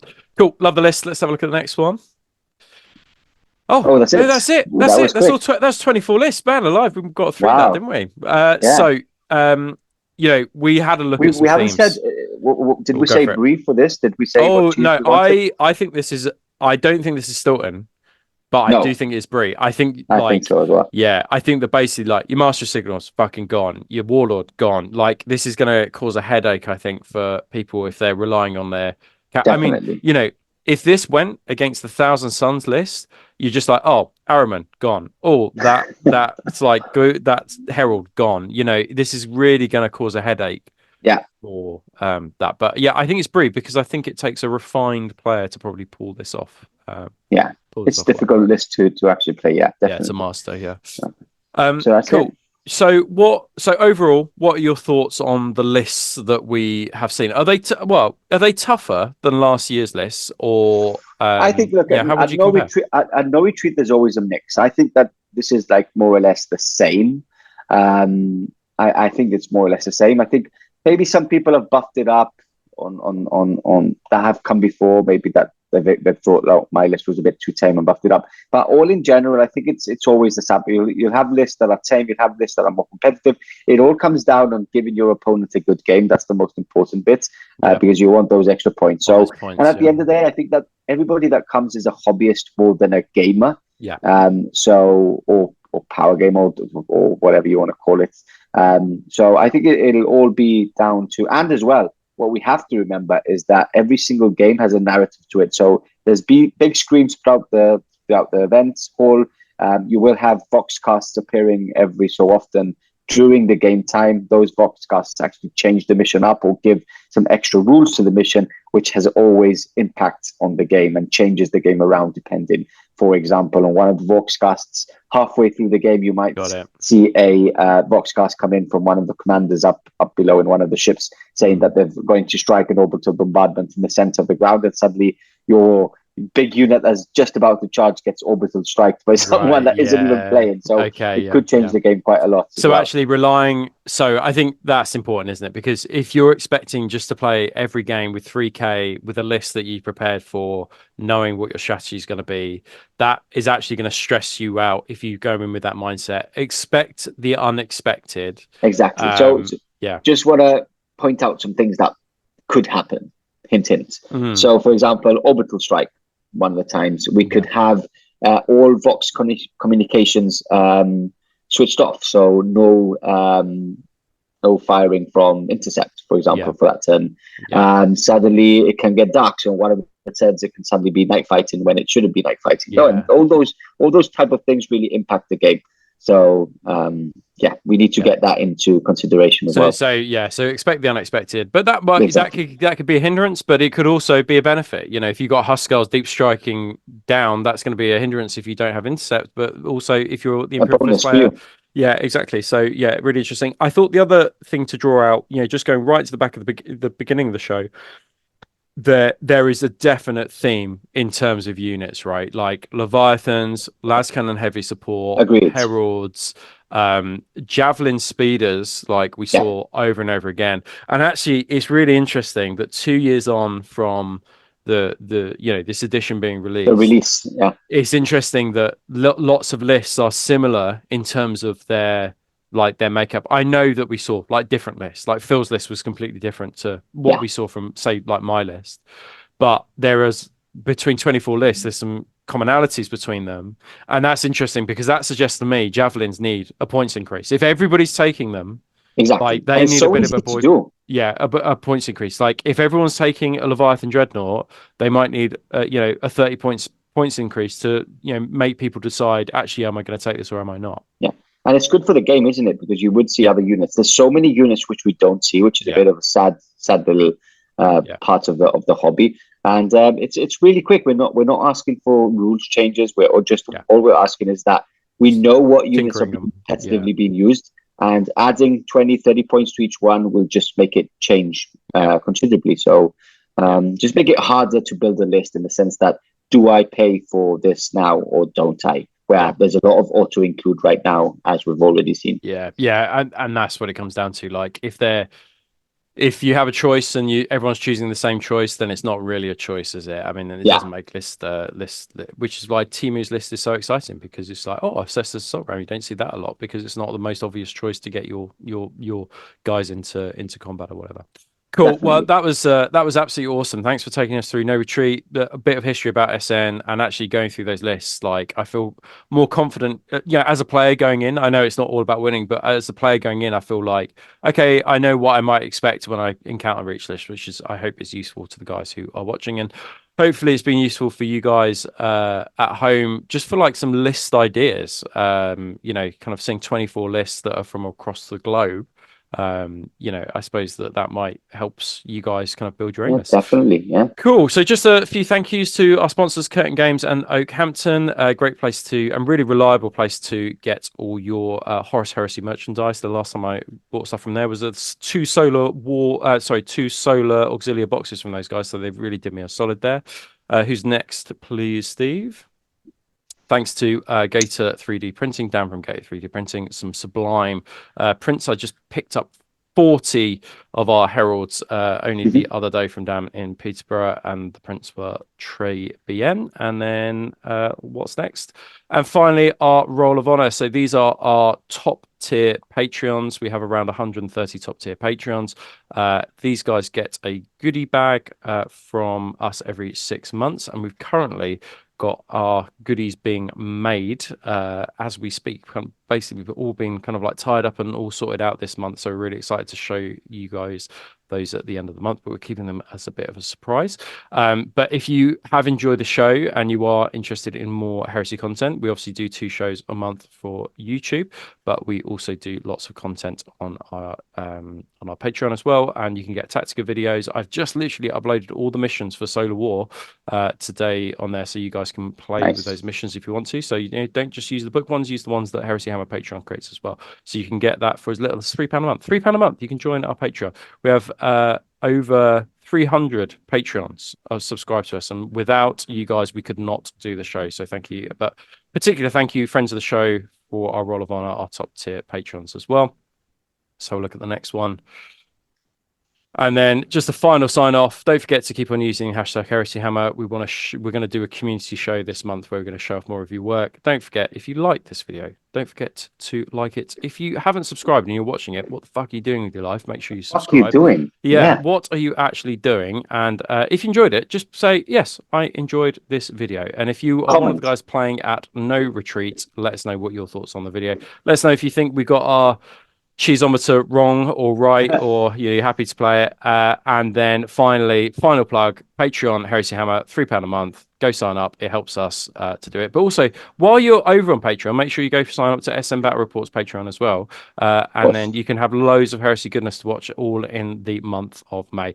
So thank you from me. And Steve, massive thank you. Basically, this has taken a huge amount of your time. I know you're a busy man with the lead up to SM, but I'm sure the guys going to the No Retreat event are going to have this is going to be a useful video talking through. Definitely. Well. So 100%. Thank you. You are always most welcome on any video that you ever want to come on. So keep an eye out for Steve. I'm sure we'll be back maybe for a review of the event and how it went. It's been great to have your insight into these lists, but also just because you're a man who plays lots of different armies into each army as well. So thank you ever so much, and take care, guys, and we shall see you on the next one. Bye bye now.